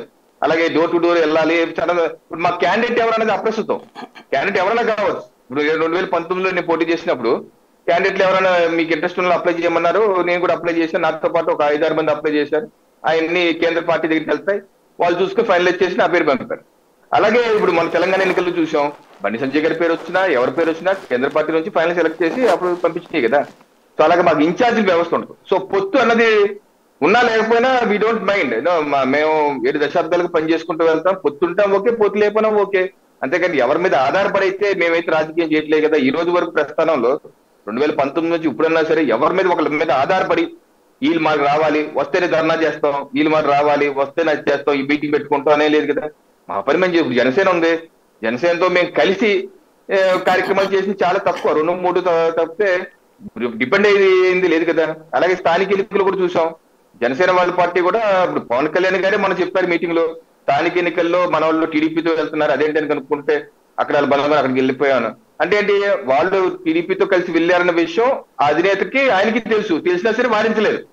అది కారణం ఏదన్నా కావచ్చు, వారించలేదు. సో అలాంటి ఇండికేషన్స్ ఉన్నప్పుడు భారతీయ జనతా పార్టీ మాత్రం మేమెందుకు ఎవరి కోసం వెయిట్ చేస్తాం. సరే జనసేన మీద పవన్ కళ్యాణ్ మీద జాతీయ పార్టీకి ఎప్పుడు ఒక సాఫ్ట్ కార్నర్ ఉంది, ఒక మంచి నాయకుడు, యువ నాయకుడు, దేశ రాజకీయాలకు అవసరం అని మంచి 2014లో మాతో ఉండి 2018లో విభజించి వెళ్ళిపోయినా మళ్ళీ 2 ఏళ్ళ తర్వాత మళ్ళీ వెంటనే వస్తానని ఆహ్వానించాం. ఆ తర్వాత మళ్ళీ కొన్ని పార్టీలు ఉత్సాహపడి మాతో వస్తామని సంకేతాలు ఇస్తారు, మేము ఎప్పుడు అంటలేదు కదా. ఇప్పుడు అమిత్ షా గారు స్పష్టంగా February 4, 2019 చెప్పారు, doors of NDA close for TDP for ever. Amit Shah గారి అప్పుడు రాష్ట్ర జాతీయ అధ్యక్షుడు వారు ఇచ్చిన స్టేట్మెంట్ అది. ఎన్డీఏ తలుపులు టీడీపీకి శాశ్వతంగా మూతపడ్డాయని. సరే రాజకీయాల్లో చిన్న తలుపు ఏం లేదా అంటే గోడ దగ్గర ఉంటది కదా, పెద్ద తలుపుకి మధ్యలో చిన్న తలుపు ఒకటి ఉంటది కదా, అట్లాంటిది ఏం లేదా? ఆ చిన్న తలుపు ఎలికి కొరికేసి కన్నమో అది వేరే. నేను చేసిన ఏంటంటే రాజకీయ శాస్త్రం ఉంటది అన్నది మనం కూడా మన మిత్రులు కూడా అంటారు. కాదేంటంటే భారతీయ జనతా పార్టీలో కూడా ఉన్న భావన ఏంటంటే తెలుగుదేశం పార్టీతో మనం రిపీటెడ్ గా 2 పర్యాలు వెళ్తాం వలన పార్టీ ఓవరాల్ గా డ్యామేజ్ అయిపోతుంది అన్న భావన అయితే పార్టీ కార్యకర్తల్లో బలంగా అయితే ఉంది సాయి గారు. అదైతే స్పష్టం, నాయకుల్లో కూడా ఉంది, జాతీయ నాయకత్వంలో కూడా ఉంది. ఇది ఎలా ఉందంటే ఒక మానసికమైనటువంటి పరిస్థితుల్లో పార్టీ కొంతమంది నాయకులు వెళ్ళిపోతున్నారు, ఏదో రకంగా చేసి ఆ టైంలో అటు ఇటు సెట్ చేసుకొని టికెట్ చేసుకుని మనం మంత్రులు అయిపోతాం, ఇంకా పార్టీ ఎలా పోయినా పర్లేదు అంటే పార్టీ ఇబ్బంది పడుతుంది. కానీ కొంతమంది 2-3 నాయకులు వాళ్ళు సెట్ అయిపోతున్నారు, వాళ్ళు ఇది అవుతున్నారు, దానివల్ల పార్టీ కేడర్కి ఏం ఉపయోగం ఉండట్లేదు అన్న బాధ కోపం కార్యకర్తల్లోనే ఉంది. అలాగే నాయకత్వం, రాష్ట్ర నాయకత్వంలో, కేంద్ర నాయకత్వంలో కూడా ఉంది. సో పార్టీని బలోపేతం చేసుకుంటూ వెళ్ళాలి. అలాగే ఆంధ్రప్రదేశ్ రాష్ట్రంలో ఒక ప్రత్యామ్నాయం, ఒక నీతివంతమైన పాలన, బీజేపీ పరిపాలన, బీజేపీ వస్తే ఏ రకమైన పరిపాలన ఇవ్వాలన్నది ఒక లాంగ్ టర్మ్ గోల్ లో పెట్టుకుని వెళ్ళాలి. షార్ట్ టర్మ్ గోల్స్ పెట్టుకుంటే ఇప్పుడు తెలుగుదేశంతో 2 సార్లు పవర్ లోకి వచ్చాం, ఏముంది బీజేపీ పాత్ర? 2014లో ప్రభుత్వంలో ఉన్నారు 2 మంత్రులు, కనీసం అమరావతి నిర్ణయం తీసుకున్నప్పుడన్నా సరే బీజేపీని సంప్రదించారా, లేదా జనసేన సంప్రదించారా? చంద్రబాబు నాయుడు ఎవరు సంప్రదించారు? ఆయన ఏకపక్షంగా నారాయణరావు కమిటీయో లేదా సుజనా చౌదరి గారి కమిటీ ఏదో చేశారు పెట్టేసి అనౌన్స్ చేస్తే అయిపోయింది అన్నారు. దీనివల్ల ఉపయోగం ఏంటి? భారతీయ జనతా పార్టీ మార్క్ ఈ రోజు 2014 నుంచి 2024 భారతీయ జనతా దేశవ్యాప్తంగా ఏ రకంగా ట్రాన్స్ఫార్మ్ అయిందో చూసాం. మారిన భారతీయ జనతా పార్టీ దేశవ్యాప్తంగా ఒక 17 రాష్ట్రాల్లో సేవలు అందిస్తున్నారు. ప్రధానమంత్రి నరేంద్ర మోడీ గారిగా అద్భుతమైన సేవలు అందిస్తున్నారు. మరోసారి ప్రజలు ఆశీర్వదించడానికి వారి యొక్క సేవలు ప్రధానమంత్రి గారు ఇవ్వటానికి సంసిద్ధంగా ఉన్నారు, ప్రజలు కూడా ఆ రకంగా ఉన్నారు. ఇలా భారతీయ జనతా పార్టీ ఒకసారి ఒక రాష్ట్రంలో సేవలు అందిస్తుంది, 7 సార్లు 5 సార్లు 4 సార్లు పదే ఎన్నుకుంటారంటే ఆ పాలనలో ఉన్నటువంటి వైవిధ్యం, ప్రజలకు దగ్గర ఆలోచన విధానం, ఆ ఆలోచన విధానం ఆంధ్రప్రదేశ్ రాష్ట్రానికి ఎప్పుడు ఇవ్వాలి? ఇలా ఈ పెద్ద ప్రాంతీయ పార్టీతో వెళ్తే రేపు ఇస్తారు, మాకు 10 సీట్లు ఇస్తారు, ఓ 30 మంది రెబల్స్ ని పెడతారు, ఉపయోగం ఏంటి? దానివల్ల ఉపయోగం ఏముండదు. వాళ్ళకి కావాల్సిన ఒకళ్ళు, ఎందుకంటే నేను ప్రత్యక్షంగా చూశాను. 2017లో నేను కాకినాడ కార్పొరేషన్ అధ్యక్షుడిగా, పార్టీ అధ్యక్షుడిగా పొత్తులో ఎన్నికలకు వెళ్ళాం టీడీపీతో. మాకు పొత్తులో భాగంగా 9 సీట్లు ఇస్తే సాయి గారు దానిలో 22 మందిని రెబల్స్ పెట్టారు. ప్రత్యక్షంగా 22 మంది రెబల్స్ పెట్టారు. వాళ్ళేమో లాస్ట్ మినిట్ తీనెవరు, పార్టీలో సస్పెండ్ చేస్తారంటారు, చేయరు, వాళ్ళు అలాగే ఉంటారు. అది టైం అయిపోతుందని చెప్పి ఎలక్షన్ కి వెళ్ళిపోతాం. వాళ్ళ ఎమ్మెల్యేలు ఏమో రెబల్స్ తో తిరుగుతారు, మనతో రారు. మళ్ళీ వాళ్ళని గెలిపించుకున్నారు, దాంట్లో 6 గెలిపించుకున్నారు, మరుసటి క్షణమే టీడీపీలో ఉన్నారు. సో మాకు ఇచ్చిన 9లో 6 రెబల్స్ గెలిపించుకున్నారు వాళ్ళు. దీనివల్ల పొత్తుల వల్ల ఏంటి ఉపయోగం? 3 గెలిపించుకున్నాం, ఆయన వైసీపీ రాగానే ఆ 3లో మళ్ళీ 2 లాగేసుకుంది వైసీపీ. ఆ గెలిచిన టీడీపీలో 30-40 మంది గెలిచి 30 మంది వైసీపీకి వెళ్ళిపోయారు. ఇప్పుడు అంతా అది ఇప్పుడు అయిపోయింది అనుకోండి టర్మ్. అది మొదటి వరకు అయితే వైసీపీకి 50లో 7-8 వస్తే వైసీపీ ప్రభుత్వం రాగానే మళ్ళీ Right. టర్న్ అయిపోయి వైసీపీ మీరు వచ్చారు. రైట్. సో ఇలాంటి పరిస్థితుల్లో ఈ రకమైన పరిస్థితులు సో భారతీయ జనతా పార్టీ ఓ నిర్ణయం తీసుకుంటుంది సార్ ఈ సమయంలో. రైట్. వెంకటరెడ్డి గారు ఏమంటారు? మీదైతే సన్నద్ధత ఓకే. ఇప్పుడు వస్తున్న ఇందాక కృష్ణాంజనేయులు గారు చెప్పిన సమస్య, అట్లాగే పురుషోత్తం రెడ్డి గారు చెప్పిన సమస్య ఫేస్ చేసేందుకు సిద్ధంగా ఉందా? సాయి గారు, ముందుగా మీకు ప్యానెల్లో ఉన్న అందరికీ, అట్లానే జర్నలిస్ట్ సాయి యూట్యూబ్ ప్రేక్షకులు అందరికీ నమస్కారాలు. ఒకటి ఏంటంటే సంతోషించాల్సిన విషయం, ఎందుకు ఆ మాట అంటున్నానంటే మీతోనే అనేక డిబేట్లు అటెండ్ అయి ఉంటాం. రాష్ట్రపతి పాలన పెట్టేస్తున్నారు, వైఎస్ఆర్ కాంగ్రెస్ పార్టీ ప్రభుత్వం పడిపోతుంది, 6 నెలల్లో ఎలక్షన్స్ వస్తున్నాయి, లేదు ఉత్తరాంధ్ర మంత్రి దగ్గర 20 మంది ఉన్నారు, రాయలసీమ మంత్రి దగ్గర 40 మంది ఉన్నారు, ఏదైతే గోదావరి జిల్లాలకు సంబంధించిన ఎంపీ దగ్గర ఒక 30 మంది టచ్ లో ఉన్నారు. సో ఆర్టికల్ 360 ప్రయోగిస్తున్నారు, మధ్యంతర ఎలక్షన్స్ వస్తున్నాయి, ఈ ప్రభుత్వం పడిపోతుందని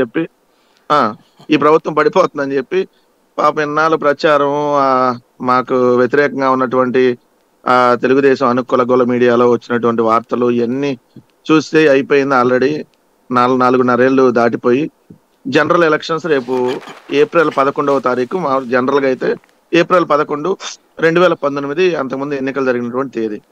సో నిన్న ముఖ్యమంత్రి గారి కేబినెట్ సమావేశంలో ఒక 20 రోజులు ముందు వచ్చేటటువంటి అవకాశం ఉంది. సో ప్రిపేర్ అయ్యి ఉండే ఇంకా ఒక 20 రోజులు ముందే వచ్చేటటువంటి అవకాశం ఉంది అని. కానీ అది రాష్ట్ర ప్రభుత్వం చేతిలో ఉండదు కదా.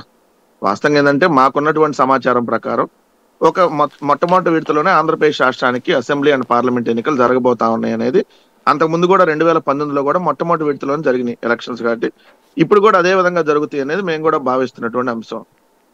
ఎందుకంటే ఇప్పుడు మీకు మొదటి విడత, 2వ విడత, 4వ విడత, లాస్ట్ విడత ఇట్లా అన్ని చూసుకుంటా ఉంటే లాస్ట్ విడత వచ్చేటప్పటికి మే 10వ తారీఖు ఆ టైంలో జరిగేటటువంటి అవకాశం ఉంటుంది. మొట్టమొదటి విడత అంటే లాస్ట్ టైం ఏప్రిల్ 11వ తారీఖు జరిగింది. కాబట్టి ఇంకొక 20 రోజుల ముందంటే మార్చి 20 తారీఖు తర్వాత, మార్చి 20 నుంచి మీరు అన్నట్టు ఏప్రిల్ 11 మధ్య ఆంధ్రప్రదేశ్ రాష్ట్రానికి అసెంబ్లీ అండ్ పార్లమెంట్ కి ఒకేసారి ఒకే విడతలో ఎన్నికలు జరిగేటటువంటి అవకాశం కనపడతా ఉందనేది ముఖ్యమంత్రి గారికి ఉన్నటువంటి సమాచారం. కాబట్టి దాని ప్రకారం చెప్పున్నారు. దీని పెద్దగా దాన్ని మనం ఏదో ముందు జరుగుతుందో ఇంకోటి, ఎందుకంటే నెల రోజులు 20 రోజులు టైం అనేది మనం ముందుగా జరిగిపోతుంది అనేది పెద్ద ఫీలింగ్ అవసరం లేనటువంటిది. మీరు అన్నట్టుగా 5 నెలలు 6 నెలలు ముందు జరిగితే దాన్ని ముందస్తు ఎలక్షన్స్ వెళ్ళారంట. ఎందుకంటే అక్కడ కేసీఆర్ గారి ప్రభుత్వం అంతకుముందు 2019 ఏప్రిల్లో వెళ్లాల్సింది నవంబర్లో ఎన్నికలు జరిగింది, డిసెంబర్లోనే ఎన్నికలకు వెళ్ళారు 2018. అట్లానే మళ్ళీ వాళ్ళ 5 ఏళ్ళ టర్మ్ కి మొన్న ముందస్తుకు వెళ్లకుండా యాస్టీజ్ 5 years టర్మ్ కి వెళ్ళారు. సో ఇక్కడ ఒక్కటి ఏంటంటే మేము వైఎస్ఆర్ కాంగ్రెస్ పార్టీ తరఫున దాదాపుగా 2.5 ఏళ్ల నుంచే మేము మా పార్టీ తరఫున ఎవరు రేపొద్దున అభ్యర్థిగా నిలబడాలి, ఇప్పుడు ఉన్నటువంటి అభ్యర్థి రేపొద్దున మళ్ళీ అతన్నే నిలబెట్టాలా, కొత్త వారికి అవకాశం ఇవ్వాలా, లేదంటే అక్కడ ఉన్నటువంటి కమ్యూనిటీ బేస్ లో పోయినసారి ఒక కమ్యూనిటీకి అవకాశం ఇచ్చాం కాబట్టి ఇప్పుడు ఇంకో వేరే కమ్యూనిటీకి అవకాశం ఇవ్వాలా, ఎట్లా ఏంటి. సో అక్కడ ఉన్నటువంటి అభ్యర్థులు బలాబలాలు ఏంది, అవతల కూడా ఎవరు పోటీ చేసేటటువంటి అవకాశం ఉంది, దాన్ని కూడా మనం బేరీజ్ వేసుకోవాలి. ఎందుకంటే జనసేన తెలుగుదేశం ఆల్రెడీ కలిసే వెళ్తాయి అన్నటువంటిది మాకు ముందు నుంచే ఉంది. కాబట్టి జనసేన తెలుగుదేశం తరపున ఉమ్మడి అభ్యర్థిగా ఎవరు అవతల పోటీ చేయబోతున్నారు అనేది 1, 2, 3 అభ్యర్థులు అట్లా మాకు ఉన్నటువంటి గెస్సింగ్స్ ప్రకారం మేము ఎవరినెవరు నిలబెట్టాలనేది ముందు నుంచి 2024 ఎన్నికలకు ప్రణాళికగానే వెళ్తూ ఉన్నాం. దాంట్లో భాగంగానే ఆల్రెడీ 1.5 సంవత్సరాల క్రితం జరిగినటువంటి గడపలో కూడా క్లియర్ గా చెప్పాం. ఆ రోజు నేను ఎందుకు మళ్ళీ ఇప్పుడు రిపీట్ చేసి చెప్తున్నాను అవార్డు అంటే, ఎగ్జాంపుల్ కోటమిరెడ్డి శ్రీధర్ రెడ్డి, మీరు కూడా మీరు వేరే ఛానల్లో డిబేట్ కండక్ట్ చేసినప్పుడు మార్నింగ్ టైంలో నేనున్న ఆ రోజు ఫోనింగ్ తీసుకున్నారు మీరు కోటమిరెడ్డి శ్రీధర్ రెడ్డిని. తీసుకున్నప్పుడు మీరు అడిగారు సాయి గారు ఏమనంటే, ఏంటి ముఖ్యమంత్రి గారు మిమ్మల్ని మందలించారంట, మీ పనితీరు బాగోలేదు, ఇట్లా అయితే మీకు సీట్ ఇవ్వనన్నారంట కదా, ఏంటి మీ గ్రాఫ్ తక్కువ ఉందంట కదా, మీలాగా కొంతమంది ఎమ్మెల్యేలది గ్రాఫ్ తక్కువ ఉందని అంటారంటే ఆయన చెప్పారు. అది ఆయన చెప్పినటువంటిది ఏంటంటే, ప్రభుత్వం గడపకి ప్రభుత్వాన్ని నిర్వహిస్తున్న కార్యక్రమంలో ఆయన స్టార్ట్ చేయాలి అసలు. అంటే మిగిలిన ఎమ్మెల్యేలు అందరూ స్టార్ట్ చేశారు, కొంతమంది అప్పటికే ఒక 20 రోజులు చేసి ఉండొచ్చు, కొంతమంది 30 రోజులు చేసి ఉండొచ్చు, బట్ ఈయన ఒక్క రోజు కూడా స్టార్ట్ చేయనప్పుడు ముఖ్యమంత్రిగా జగన్మోహన్ రెడ్డి గారు క్లియర్ గా చెప్పారు ఆ రోజు మా పార్టీ అధ్యక్షుడిగా కూడా, శ్రీధర్ నువ్వు అసెంబ్లీలో నాతో పాటు ఉండాలని కోరుకుంటున్నా, బట్ మనం ప్రభుత్వం తరఫున ఒక కార్యక్రమం డిజైన్ చేసినప్పుడు అందరూ చేస్తున్నప్పుడు మీరు చెయ్యాలి, చేయకుండా నేను ఇష్టం వచ్చినట్టు చేసుకుంటానంటే కాదు, ఒకసారి నువ్వు మళ్ళీ వెళ్ళి తిరిగితే నీకే సీట్ ఇస్తా అని చెప్పడం. ఆయన చెయ్యలే. తర్వాత తెలుగుదేశం పార్టీతో టచ్ లో ఉంటాం, అమరావతి రైతులు వస్తుంటే వాళ్ళకి అకామిడేషన్ కల్పించడం, సో ఇవన్నీ చేసినా కూడా తర్వాత మళ్ళీ ముఖ్యమంత్రి గారు పిలిపించుకున్నా నువ్వు చేస్తుంది కరెక్ట్ కాదు అని చెప్పినా కూడా ఆయన పద్ధతి మార్చుకోలేదు. అట్లా దాని తర్వాత పార్టీ మాకు వ్యతిరేకంగా ఓటు వేశారు, పార్టీ నుంచి ఆల్రెడీ సస్పెండ్ చేయడం జరిగింది. ఇంకోటి ఉండవల్లి శ్రీదేవి గారు. ఉండవల్లి శ్రీదేవి గారికి ఒక అరగంట ముందు ఎమ్మెల్సీ ఎన్నికల ఓటింగ్ జరుగుతున్నప్పుడు కూడా జగన్మోహన్ రెడ్డి గారు పిలిచి, నేనైతే మీకు తాటికొండ అసెంబ్లీ సీటు మళ్ళీ ఇచ్చేటటువంటి అవకాశం లేదమ్మా, మీరు నాతో ఉంటే మీరు ఖచ్చితంగా రేపొద్దున మళ్ళీ ఎమ్మెల్సీ గానో ఇంకోటి నేను మీకు అవకాశం కల్పిస్తా అని చెప్పారు. బట్ ఆమె తెలుగుదేశంకి వెళ్ళింది. ఆనవ రామనారాయణ రెడ్డి గారికి కూడా సీట్ లేదని చెప్పారు. మేకపాటి చంద్రశేఖర్ రెడ్డి గారికి సీట్ లేదని చెప్పారు. వేరే వాళ్ళని ఆల్రెడీ ఇన్ఛార్జ్ గా కూడా ఇచ్చినారు. ఇలా ఎవరైతే కొంతమందికి ముందే చెప్పారో వాళ్ళు కొంతమంది పార్టీ నుంచి వెళ్ళిపోవడం జరిగింది. ఇప్పుడు ఎవరైతే కొంతమంది అంటే 11 మందిని ఇన్ఛార్జీలుగా వేసినటువంటి సందర్భంలో అంటే నేను దానికి కూడా చెప్తాను, మా ప్రభుత్వంలో ఏదో వాళ్ళ మీద వ్యతిరేకత ఉందని మారుస్తున్నారు అనేటటువంటి దాన్ని కూడా నేను కొట్టిపారేస్తా అని చెప్తాను. ఎందుకు నేను ఆ మాట అంటున్నా అంటే, ఇప్పుడు మోపిదేవి వెంకటరమణారావు గారు ఉన్నారు. ఆయనకు ఆల్రెడీ వైఎస్ఆర్ కాంగ్రెస్ పార్టీ తరఫున వైఎస్ఆర్ కాంగ్రెస్ పార్టీ తరఫున 2014లో సీట్ ఇవ్వటం జరిగింది, 2019లో సీట్ ఇవ్వటం జరిగింది. 2 సార్లు కూడా ఆయన అక్కడి నుంచి ఓడిపోవడం జరిగింది. ఓడిపోయిన తర్వాత కూడా ఆయనకి ఎమ్మెల్సీ ఇచ్చి ఏదైతే క్యాబినెట్ లో తీసుకోవడం జరిగింది, మాట క్యాబినెట్ లో మా ఆయన మత్స్యకార సామాజిక వర్గాన్ని. అక్కడ గౌడ సామాజిక వర్గ ఓటింగ్ కూడా అధికంగా ఉంటుంది. అవతల తెలుగుదేశం పార్టీ నుంచి కూడా గౌడ సామాజిక వర్గ వ్యక్తి అనగాని సత్యప్రసాద్ గారు 2 సార్లు ఎమ్మెల్యేగా గెలుస్తున్నారు. సో ఈసారి మేము అక్కడ గౌడ సామాజిక వర్గానికి ఇప్పటి వరకు అక్కడ సీట్ ఇవ్వాలి. రేపల్లిలో, గుంటూరు జిల్లాలో కూడా ఎక్కడ ఇవ్వలేదు ఇప్పటి వరకు వైఎస్ఆర్ కాంగ్రెస్ పార్టీ 2014 కానీ 19 కానీ. కృష్ణా జిల్లాలో ఇచ్చింది నేను మీరు అన్నట్టుగా జోగి రమేష్ గారు కావచ్చు. సో ఈసారి గౌడ సామాజిక వర్గాన్ని గుంటూరు జిల్లాలో ఒక సీట్ ఇవ్వాలనేది పార్టీ తీసుకున్నటువంటి నిర్ణయం, జగన్మోహన్ రెడ్డి గారు తీసుకున్న నిర్ణయం. దానిలో భాగంగా మోపిదేవి గారు ఇప్పుడు త్యాగం చేయాల్సినటువంటి పరిస్థితి. అయినా ఆయనకు రాజ్యసభ ఉంది ఈరోజు. సో అట్లా కొన్ని చోట్ల త్యాగాలు చేయాల్సినటువంటి పరిస్థితి ఉంటుంది. ఎందుకంటే సామాజిక వర్గాల ఈక్వేషన్ లో మేము పోయినసారి 175 అసెంబ్లీ స్థానాల్లో 29 ఎస్సీ సీట్లు, ఏదైతే 7 ఎస్టీ సీట్లు పక్కన పెడితే 29లో మేము 27 గెలుస్తున్నాం ఎస్సీ సామాజిక వర్గం సీట్లు. ఎస్టీ సామాజిక వర్గంలో 7కి 7 వైఎస్ఆర్ కాంగ్రెస్ పార్టీ గెలుస్తుంది. 29 + 7 అంటే 36 అవుట్ ఆఫ్ 175 తీసేస్తే 139 సీట్లు ఉన్నాయి. 139లో 41 బీసీ సామాజిక వర్గానికి ఇచ్చాం, 31 కాపు సామాజిక వర్గానికి ఇచ్చాం. ఏదైతే వైశ్య సామాజిక వర్గానికి 3, బ్రాహ్మణ సామాజిక వర్గానికి 5, ఏదైతే మేము ఇలా సీట్లు కేటాయిస్తే కమ సామాజిక వర్గానికి ఐ థింక్ 9, 10. సో మిగిలిన రెడ్డి సామాజిక వర్గం, క్షత్రియ సామాజిక వర్గం 3. అలా లాస్ట్ టైం మేము కేటాయించి ఒకేసారి 175 సీట్లు అనౌన్స్ చేసాం ఇడుపులపాయలో. ఓ పక్క ఎమ్మెల్యే సీట్లు, ఎంపీ సీట్లు అన్ని ఒకేసారి అనౌన్స్ చేసి వెళ్ళాం. సామాజిక న్యాయాన్ని ఆ రోజు కూడా మేము పాటించాం. అంటే మీరు అన్నట్టు దాంట్లో దాదాపుగా బీసీ సామాజిక వర్గానికి చూస్తే 139 సీట్లలో దాదాపుగా 41 సీట్లు అంటే 30%, 29.5 లైక్ 30% మేము ఉన్న దాంట్లో బీసీ సామాజిక వర్గానికి అవకాశం ఇచ్చాం. ఈసారి మీరు అన్నట్టు 35 రావచ్చు, 32% రావచ్చు, 36%. జగన్మోహన్ రెడ్డి గారు అక్కడ ఉన్నటువంటి ఈక్వేషన్స్ ప్రకారం కొన్ని మార్పులు చేర్పులు చేయాలనుకుంటున్నారు. ఒక ఎమ్మెల్యే సీటే శాశ్వత ప్రాతిపదిక కాదు కదా నేను అంట. ఎందుకు ఆ మాట అన్నా అంటే నేను అంత చెప్పానంట, అంత అనుభవం లేకపోవచ్చు, కానీ ఎమ్మెల్యే కాకపోయినా ఎమ్మెల్సీ తీసుకొని క్యాబినెట్ లో తీసుకున్నటువంటి చరిత్ర మా దగ్గర ఉంది. 2 మంత్రుల్ని, ఇద్దరిని, ఎవరిని బోస్ గారు ఓడిపోతే ఆయన క్యాబినెట్ లో తీసుకున్నాం, ఏదైతే మోపిదేవి గారు ఓడిపోతే క్యాబినెట్ లో తీసుకున్నాం. అలా తీసుకున్నటువంటి అవకాశం ఉంది కాబట్టి ఎవరో ఒకళ్ళిద్దరు ఇంకొకళ్ళు వెళ్ళిపోతారో, ఇంకొకటో లేదంటే అక్కడ ఉన్నటువంటి అభ్యర్థులు మారిస్తే ఏదో అసంతృప్తి. ఎందుకంటే పురుషోత్తం అన్నమాట దాంట్లో నేను కొంత ఏకీభిస్తాను. ఎందుకంటే ఆయనకు ఉన్నటువంటి దాని ప్రకారం ఆయన ఇట్లా చిన్న డిస్టర్బెన్స్లు ఉంటాయి, కామన్ గా ఉంటాయి సార్. ఎందుకంటే కానీ ఇక్కడ వైఎస్ఆర్ కాంగ్రెస్ పార్టీ అనేది ఇక్కడ ఉన్నటువంటి క్యాండిడేట్ బేస్ తో ఉన్నటువంటి పార్టీ కాదని అంటే, ఎందుకంటే కంప్లీట్ గా జగన్మోహన్ రెడ్డి గారు బేస్ తో నడిచేటువంటి. అట్లనే క్యాండిడేట్స్ మేము ఎక్కడ తక్కువ చేసి మాట్లాడట్లా. ఉండొచ్చు వాళ్ళకి, ఒకళ్ళకి 2,000 ఓటింగ్ ఉండొచ్చు, ఒకరికి మీరు అంటే 10,000 ఉండొచ్చు, కొంతమందికి 15,000, 20,000 ఓటింగ్ కూడా ఉండొచ్చు అక్కడ ఉన్నటువంటి అభ్యర్థులను బట్టి. బట్ అవన్నీ ఒక పార్టీ అన్నాక చిన్న ఏమన్నా ఇబ్బందులు ఉంటే సెట్ చేసుకుంటా వెళ్తది. మేము చివరి నిమిషం దాకా అంటే మీరు అన్నట్టుగా చంద్రబాబు నాయుడు గారి స్ట్రాటజీ ఎట్లా ఉంటది, ఎన్నికల నోటిఫికేషన్ వచ్చి 2 రోజుల్లో నామినేషన్లు అయిపోతాయి అన్న తరుణంలో, నామినేషన్లు స్టార్ట్ అయ్యే తరుణం కూడా కాదు సార్, 2 రోజుల్లో నామినేషన్ల ప్రక్రియ అయిపోయింది అన్నప్పుడు నీకు ఇవ్వటం లేదు, పలానా వాళ్ళకి ఇస్తున్నామని చెప్తారు. బట్ జగన్మోహన్ రెడ్డి గారు అలా కాదు, ముందే చెప్తా ఉన్నారు, అన్న మీకు ఈసారి నేను అవకాశం ఇవ్వలేకపోతున్నా, దయచేసి మీరు తప్పుకోవాల్సినటువంటి అవకాశం ఉంది, బట్ నేను మీకు ప్రయారిటీ ఇస్తానని చెప్తా ఉన్నారు. ఎందుకంటే ఇప్పుడు లైక్ ఆల రామకృష్ణారెడ్డి గారు మా పార్టీ సిన్సియర్ కార్యకర్త సార్, అవునన్నా కాదన్నా ఆయన ఎక్కడ కూడా ఈ రోజు ఎవరో సోషల్ మీడియాలో ఒకళ్ళిద్దరు పెట్టుకున్నా కూడా ఆయన మేము తక్కువ చేసి ఎప్పుడు కూడా మాట్లాడలేదు పార్టీగా అఫీషియల్ గా. ఆయనకి 2014లో సీట్ ఇచ్చాం, 19లో యాక్చువల్ మార్చాలనుకున్న మాట వాస్తవం. బట్ ఆ రోజు లోకేష్ పోటీ చేసినటువంటి నేపథ్యంలో మేము ఆల రామకృష్ణారెడ్డి గారు ఆల్రెడీ సిట్టింగ్ ఎమ్మెల్యేగా ఉన్నారు, ఆయనకి ఇచ్చాం. అప్పుడే మేము చెప్పున్నాం, మేము ఆల్రెడీ జగన్మోహన్ రెడ్డి గారు కూడా చెప్పున్నారు అక్కడ ఉన్నటువంటి స్థానిక నాయకత్వానికి వీళ్ళందరికీ కూడా 24లో ఖచ్చితంగా బీసీకి ఇస్తామని చెప్పారు మంగళగిరి సీట్. అప్పుడే దానిలో భాగంగా బీసీ సామాజిక వర్గం ఇస్తున్నాం. మేమేదో అప్పటికప్పుడు క్యాండిడేట్ ని తీసేసి వాళ్ళని ఏదో ఇబ్బంది పెట్టాలనో, లేదంటే వేరే మా మీద దుష్ప్రచారం చేస్తున్నటువంటి తెలుగుదేశం ఇంకొకళ్ళకో ఏదో వాళ్ళు చెప్తున్నట్టుగా మేము ఎక్కడా కూడా కాదు. ముందే క్లియర్ ఇన్స్ట్రక్షన్స్ ఇస్తా ఉన్నాం. అన్నా మీకు ఇక్కడ ఇవ్వలేకపోతున్నాం, ఇక్కడ ఇస్తున్నాం.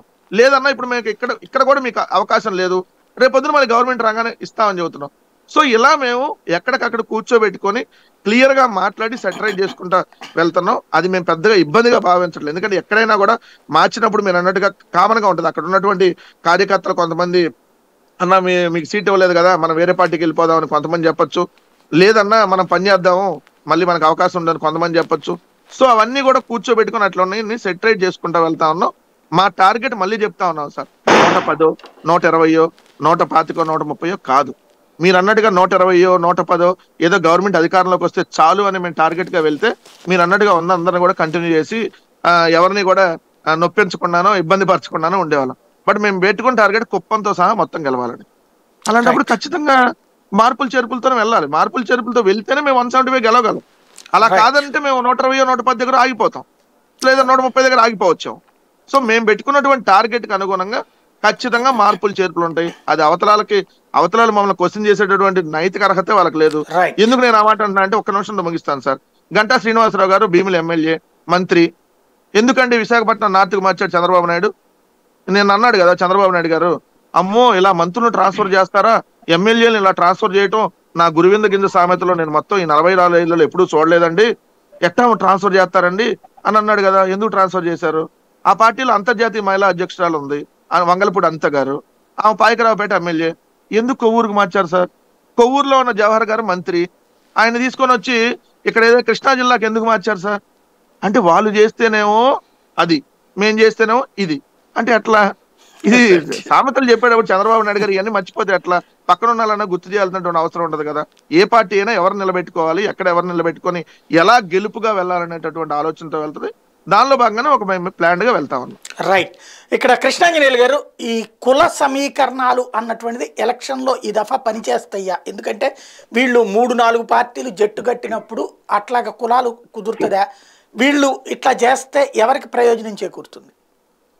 ముఖ్యమంత్రి వైఎస్ జగన్మోహన్ రెడ్డి చాలా పక్కా ప్రణాళికతో సోషల్ ఇంజనీరింగ్ సంబంధించి ఓట్లకు సంబంధించిన విషయంలో ముందుకెళ్తున్నారని ఆయన క్లారిటీ ఉంది.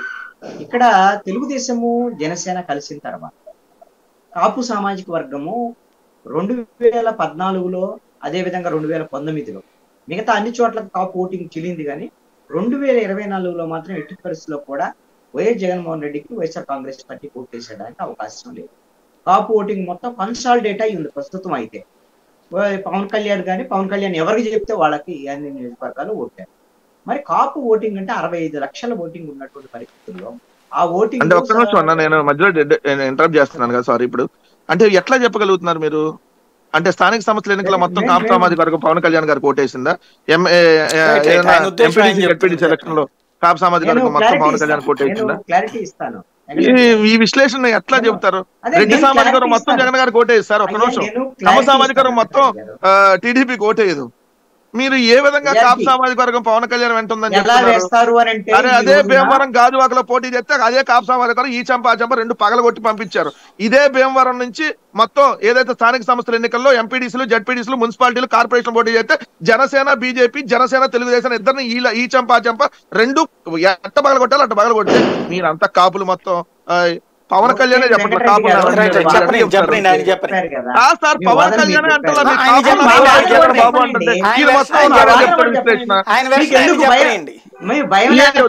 చెప్తారు. ఏ బేస్ చెప్పండి.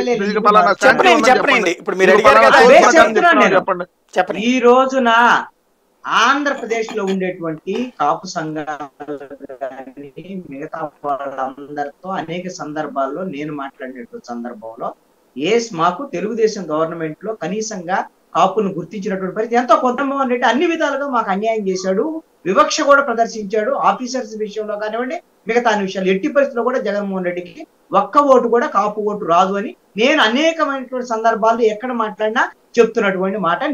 నాకు అభిప్రాయం అయితే నేను స్పష్టంగా ఉన్నాను. 65 లక్షల కాపు ఓట్లు, 35 లక్షల వాళ్ళ ఓట్లు వచ్చినాయి వైసీపీకి. ఈసారి ఆ ఓట్లు వచ్చేదానికి అవకాశం లేదని జగన్మోహన్ రెడ్డికి కూడా క్లారిటీ ఉంది. అందుకనే పక్కా సర్వే ఉన్నటువంటి నేపథ్యంలో దీన్ని ఎక్కడ కాంపెన్సేట్ చేసుకోవాలి, ఎక్కడ ఈ ఓటు పోయేదాన్ని మళ్ళీ తెచ్చుకోవాలనేటువంటి దాని మీద క్లారిటీతోనే ఈ రోజున బీసీ జపం చేస్తున్నారు. బీసీలకు సంబంధించినటువంటి విషయంలో ఇప్పుడే కాదు, మంత్రివర్గం దగ్గర నుంచి మొదలు పెడితే రాజ్యసభ దగ్గర నుంచి ఇవన్నీ పెంచుకుంటూ నేను ఎస్సీ ఎస్టీ బీసీ మైనార్టీలకు ప్రాధాన్యత ఇస్తున్నాను అని చెప్పడం ద్వారాగా బీసీ ఓట్లను అత్యధికంగా తన వైపు తిప్పుకునేటువంటి ప్రయత్నం అయితే చేస్తున్నారు. ఒకటి నేను చెప్పగలనండి, నేను ఒకటి ఏమంటాను అంటే ఈ రోజున ఎమ్మెల్యేలు గ్రాఫ్ పడిపోయింది, ఎమ్మెల్యేలు మారిస్తే గెలుస్తారు అని అనుకుంటే అసలు ఈ ప్రభుత్వం పనితీరు యొక్క అసలు మౌలిక స్వరూపాన్నే జగన్మోహన్ రెడ్డి మార్చాడు. అది ఏమిటయ్యా అంటే జగన్మోహన్ రెడ్డి చెప్తున్నటువంటి ఏమిటి అంటే ఇప్పుడు వెంకటరెడ్డి చెప్పిన ఇంకోటి ఏం చెప్తున్నారు, మేము 1,80,00,000 కుటుంబాలకి డబ్బులు ఇచ్చాము, 2,20,000 కోట్ల రూపాయలు డబ్బులు పంచాము, మేము డబ్బులు ఎవరికైతే ఇచ్చామో కుటుంబాలకు మేలు జరిగితే మాకు ఓటేయండి అని. అంటే ఈ ప్రభుత్వం చేసినటువంటి పని అంతా నవరత్నాలకు సంబంధించినటువంటి పంపిణీ చేయటం తప్ప ఆ పెన్షన్లకు ఇచ్చిన పంచే వాళ్ళు ఎవరైనా ఎమ్మెల్యేలకు సంబంధించినటువంటి పని ఎక్కడ ఉంది, వాళ్ళ యొక్క ప్రమేయం ఎక్కడుంది, వాళ్ళ గ్రాఫ్ పడిపోవటం పెన్షన్ అనేటువంటిది ఎక్కడ ఉంది. కాబట్టి ఈ ప్రభుత్వం యొక్క గ్రాఫే పడిపోయింది. ఆ గ్రాఫ్ పడిపోయిన దాని మీద ఈ కొత్త ముఖాలను తీసుకొచ్చి డబ్బులు పెట్టేటువంటి వాళ్ళని సామాజిక అంశం, నేను పలానా వాళ్ళకి ప్రాధాన్యత ఇచ్చాను, బీసీలకు ఎక్కువ ప్రాధాన్యత ఇచ్చాను, ఎస్సీలకు ఎక్కువ ప్రాధాన్యత ఇచ్చాను అనేటువంటి దాని ద్వారా ఓట్లు పొందాలనేటువంటి ప్రయత్నం జగన్మోహన్ రెడ్డి చేస్తున్నారు. బహుశా మరి సక్సెస్ అయితే ఫెయిల్ అయితేనే ఎన్నికల ఫలితాల తర్వాత. పురుషోత్తం రెడ్డి గారు మీరే అనుకుంటున్నారు, కుల సమీకరణాలు వర్తిస్తాయా? ఖచ్చితంగా కుల సమీకరణలు ఖచ్చితంగా పనిచేస్తాయి. అంటే ఎన్నికలు నిర్ణయించగానే ప్రభావితం చేస్తాయి. మీరు గమనంలో ఉంటే జగన్మోహన్ రెడ్డి గారు కాపు రిజర్వేషన్ ఏమన్నా ఎక్కడ చెప్పాడు? గోదావరి జిల్లాలో నియోజకవర్గం కాదు, గోదావరి జిల్లాలో పోయి చెప్పాడు. అంటే అదే అంటే అర్థం ఏంటి, ఎక్కడైతే బలంగా కాపున ఆనే పోయి చెప్పినాడు. లాజిక్ ఏంటి, మీరు ఒకవైపు ఏకమైనప్పుడు ఈ తోల కూడా ఏకం అవుతారు. కాబట్టి ఇప్పుడు పాయింట్ ఏంటంటే కృష్ణాంజలి గారు చెప్పిన దాంట్లో నేను ఏకీభవిస్తున్నాను. ఖచ్చితంగా కాపుల్లో ఒక పోలరైజేషన్ ఉంది. ఎప్పుడు వాళ్ళు రెడ్లు వీళ్ళేనా మాకు షేర్ రాదా అనే భావన కాపుల్లో ఉంది. అది కరెక్ట్. 2 కులాల ముందు 3వ కులం కూడా ఉంది కాబట్టి. ఇప్పుడైతే ఇప్పుడు కాపుల్లో కానీ పవన్ కళ్యాణ్ అభిమానులు ఎప్పుడేం వస్తుందంటే 50-50 అనుకుంటారు వాళ్ళు. ఇప్పుడు ముఖ్యమంత్రి కూడా నేను ఇద్దరు కలిసి నిర్ణయించుకుంటాం అంటున్నాడు కదా. ఇది యాడికి వెళ్ళిపోయిందంటే వీళ్ళు భావాలు అన్ని 50-50 అనుకున్నారు. అసెంబ్లీ సీట్లు కూడా 80 ఇట్లా అనుకుంటున్నారు కింద కేడరు. ఇది దగ్గరగా ఉంటే ఒక రకంగా ఉంటుంది. 10-20 తక్కువ వచ్చేసిన 10-20 ఇచ్చేసారు అనుకోండి జనసేనకు, అప్పుడు ఏమవుతుంది పరిస్థితి? ఈ పోలరైజేషన్ ఉండదు. ఎప్పుడు పోలరైజేషన్ ఉంటుందంటే వాళ్ళు ఏదైతే ఆశిస్తున్నారో దాని తగ్గట్టు 10, 15, 20 సీట్లు ఇస్తే పవన్ కళ్యాణ్ గారికి జిల్లాకు 1 ఇస్తే అప్పుడు ఈ పోలరైజేషన్ ఉండదు. అప్పుడు తేడా వచ్చేస్తుంది. ఈ రివర్స్ లో కూడా ఉంటుంది. ఇది తెలుగుదేశంతో పోయేదని. కాబట్టి ఇది ఒకటి జరుగుతుంది. ఆ రెండవ వైపు ఇప్పుడు ఎమ్మెల్యేల అభ్యర్థుల పైన ఉంటాయా? ఖచ్చితంగా ఉంటాయి. ఇప్పుడు కృష్ణాంజలి గారు చెప్పిన దాంట్లో ఒక యాంగిల్ కరెక్ట్. ఎమ్మెల్యేలకు పని ఎక్కడుందని. పని లేకపోవడం ఒక సమస్య, పని లేకపోవడం వాళ్ళు ఏరే పనులు ఎంచుకున్నారు. అది ఇంపార్టెంట్. ఇక్కడ ఏరే పనులు ఎంచుకొని కార్యకర్తలకు అందరూ దూరం అయినారు. ఒక అభ్యర్థి సాయి గారు, ఇప్పుడు నేను పురుషోత్తం రెడ్డి ఒక నియోజకవర్గంలో పోటీ చేస్తే నా ఫేస్ వాల్యూ వల్ల 90 ఓట్లు జగన్ గారిని చూసి వస్తాయి, నా వల్ల 10 ఓట్లు వస్తాయి. కానీ పురుషోత్తం అనే వ్యక్తి పాడైపోతే 50 ఓట్లు జడగొడతారు. అంటే అభ్యర్థి యొక్క రియాలిటీ ఎలా ఉంటుందంటే, ఒక అభ్యర్థిని ముఖం చూసి పాజిటివ్ యాంగిల్లో వచ్చేటువంటి 10 ఓట్లు వస్తాయి. అతను ఒక సమస్యగా మారిపోతే, అతను ప్రజల వ్యతిరేకంగానో కేడర్ వ్యతిరేకంగానో తయారైపోతే నేను 50 ఓట్లు నాకు వేయరు, నా ముఖం చూడ పోయేది 50 ఓట్లు, వచ్చేది 10 ఓట్లు. నేను చెప్పాను కదా ఉదాహరణకి, మన సత్యవేడు మన సూలూరుపేట జగన్ కావాలి ఆయన పోవాలి అని ఎందుకు అంటున్నారు అంటే అర్థం ఏంటంటే ఇవి ఎక్స్ అయిపోయినారు. అట్లాంటి నియోజకవర్గ ఎమ్మెల్యేలు చాలా మంది ఉన్నారు. వెంకటరెడ్డి గారు ఒప్పుకోకపోవచ్చు. అట్లాంటి నియోజకవర్గ ఎమ్మెల్యేల్లో వచ్చే ప్రతిపక్షాలు ఏం మాట్లాడతాయి? నో డౌట్ ప్రభుత్వాన్ని చూసే ఓట్లేస్తారు. 90% పని ప్రభుత్వం బాగుందా లేదా, జగన్ గారు బాగున్నారా లేదా, ఇది పర్ఫెక్ట్లీ కరెక్ట్. కానీ 10% ఎమ్మెల్యేలు చూసి ఓట్లేస్తారనేది నిజం. ఎంత నిజమో, వాళ్ళకి తీవ్రమైన సమస్య కాకపోతే వాళ్ళ కారణంగా ఉండే ఓట్లు పోతాయి. తెలంగాణలో కొన్ని సీట్లు మార్పులు వచ్చాయి కదా, ఖచ్చితంగా ఎమ్మెల్యేల మార్పులో జగన్మోహన్ రెడ్డి గారు వేసుకున్న అంచనా కరెక్ట్. అది పర్ఫెక్ట్ గా జరగాలంటే కింది స్థాయికి ఆయన వస్తే అది జరుగుతుంది. ఖచ్చితంగా పవన్ కళ్యాణ్ గారు తెలుగుదేశం పొత్తు గౌరవప్రదంగా వాళ్ళు ఆశించినట్టుగా ఉంటే పోలరైజేషన్ ఉంటుంది. అలా లేకుండా చాలా పరిమితంగా అవమానకరంగా ఉంటే మాత్రం పోలరైజేషన్ కూడా తేడాలు వస్తాయి. రైట్. ఇక్కడ వెంకటరెడ్డి గారు ఈ పోలరైజేషన్ అంచనాలు వేసుకుంటున్నారా? ఖచ్చితంగా సార్. అంటే ఒకటి మేము అంటే 2014 ఎన్నికలకి 19 ఎన్నికలకి కంపేర్ చేసుకొని వెళ్ళినప్పుడు ఖచ్చితంగా సామాజిక న్యాయం అనేది అంతకుముందు 2014 కంటే ఎక్కువ 2019 ఎన్నికలకి వెళ్ళాం. మేము ఈ 2019 ఎన్నికల్లో ముందు మేము ఏదైతే చెప్పాం, ఎన్నికల కంటే ముందే మేము అధికారంలోకి వచ్చిన తర్వాత మొట్టమొదటి అసెంబ్లీ సమావేశాల్లోనే ఎస్సీ ఎస్టీ బీసీ మైనార్టీలకి నామినేటెడ్ పదవుల విషయంలో 50% రిజర్వేషన్ తెస్తామని ఏదైతే చెప్పామో దాని ప్రకారం మేము ప్రతి దాంట్లో తీసుకొని వెళ్ళాం. ఏదైతే ఎమ్మెల్సీలు కావచ్చు, మున్సిపల్ చైర్మన్లు కావచ్చు, నగర కార్పొరేషన్ చైర్మన్లు, స్టేట్ కార్పొరేషన్ చైర్మన్లు, వీటన్నిటిలో కూడా మేము 50% ఎస్సీ ఎస్టీ బీసీ మైనార్టీలకు అవకాశం ఇచ్చాం. సో ఇప్పుడు కూడా బీసీ సామాజిక వర్గం, ఎందుకంటే మీకు తెలుసు మన దగ్గర ఉన్నటువంటి జనాభాలో బీసీ సామాజిక వర్గం ఎక్కువ ఉందండి. సో గడిచిన ఎన్నికల కంటే ఎక్కువ సీట్లు వాళ్ళకి కేటాయించాలి. అది 1, 2, 3, 10 అదనంగా లేదు సార్. కాపు సామాజిక వర్గానికి కూడా పోయినసారి ఇచ్చిన సీట్లు కానీ తక్కువే అవ్వదు సార్. ఏదన్నా 1, 6 అటు ఇటుగా ఉంటాయో, పెరగొచ్చాము కూడా 1, 6 పెరిగితే మీరు అన్నట్టుగా. అంతే తప్ప ఎక్కడా కూడా తక్కువ చేసేటట్టు మీరు అన్నట్టు ఒక రెడ్డి సామాజిక వర్గం 1, 2 తగ్గొచ్చాము, అంతమించి వేరే ఉండదు. ఎందుకంటే మిగిలిన కమ్యూనిటీలకి లాస్ట్ టైం ఇచ్చిన దానికంటే ఏదన్నా బేస్ లో ఇప్పుడు 4 ఇచ్చున్నాం అనుకోండి, 3 రావచ్చు, లేదంటే 4 ఇచ్చిన దగ్గర 5 రావచ్చాము, 1, 6 అటు ఇటుగా ఉంటాయి కాబట్టి. సో ఈక్వేషన్స్ ఇప్పుడు నేను మీకు ఎగ్జాంపుల్ చెప్పాను. రేపల్లె మీకు మంగళగిరి ఎగ్జాంపుల్. ఎందుకు మంగళగిరి బీసీ సామాజిక వర్గం సీటు మీరు అనేక సందర్భాల్లో చూసారు. అంతకుముందు మురుగుడు హనుమంతరావు కావచ్చు, కోండ్ర కమల కావచ్చు, కాంగ్రెస్ పార్టీ నుంచి ఎమ్మెల్యేలుగా మేము 2014లో మాకు అక్కడ అభ్యర్థి రామకృష్ణారెడ్డి గారు. సో 2019లోనే మారుద్దాం అనుకున్నాం. మళ్ళీ 2019లో మేము ఎన్నికలప్పుడు చెప్పాం అక్కడ ఉన్నటువంటి బీసీ సామాజిక వర్గానికి. మేము అధికారంలోకి వచ్చిన తర్వాత ఇక్కడ ఏదైతే పద్మశాలి సామాజిక వర్గం అత్యధికంగా ఉంటది కాబట్టి ఎమ్మెల్సీ ఇస్తామని కూడా చెప్పాం. దాని బేస్ లో మేము ఎమ్మెల్సీ కూడా ఇచ్చాం. అక్కడ ఇచ్చి మళ్ళీ ఎమ్మెల్యే సీటు కూడా ఇస్తా ఉన్నాం. దానిలో బేస్ గా మార్చాం. ఆళ్ళ రామకృష్ణారెడ్డి గారి మీద వ్యతిరేకత ఉందని ఎవరు చెప్పారు? ఆళ్ళ రామకృష్ణారెడ్డి గారి ప్లేస్ లో బీసీకి ఇవ్వాలని మార్చాం. సో అక్కడ ఆల్రెడీ ముందు మెంటల్ గానే ప్రిపేర్ చేస్తున్నాం అందరిని, అక్కడ ఉన్నటువంటి నాయకత్వాన్ని.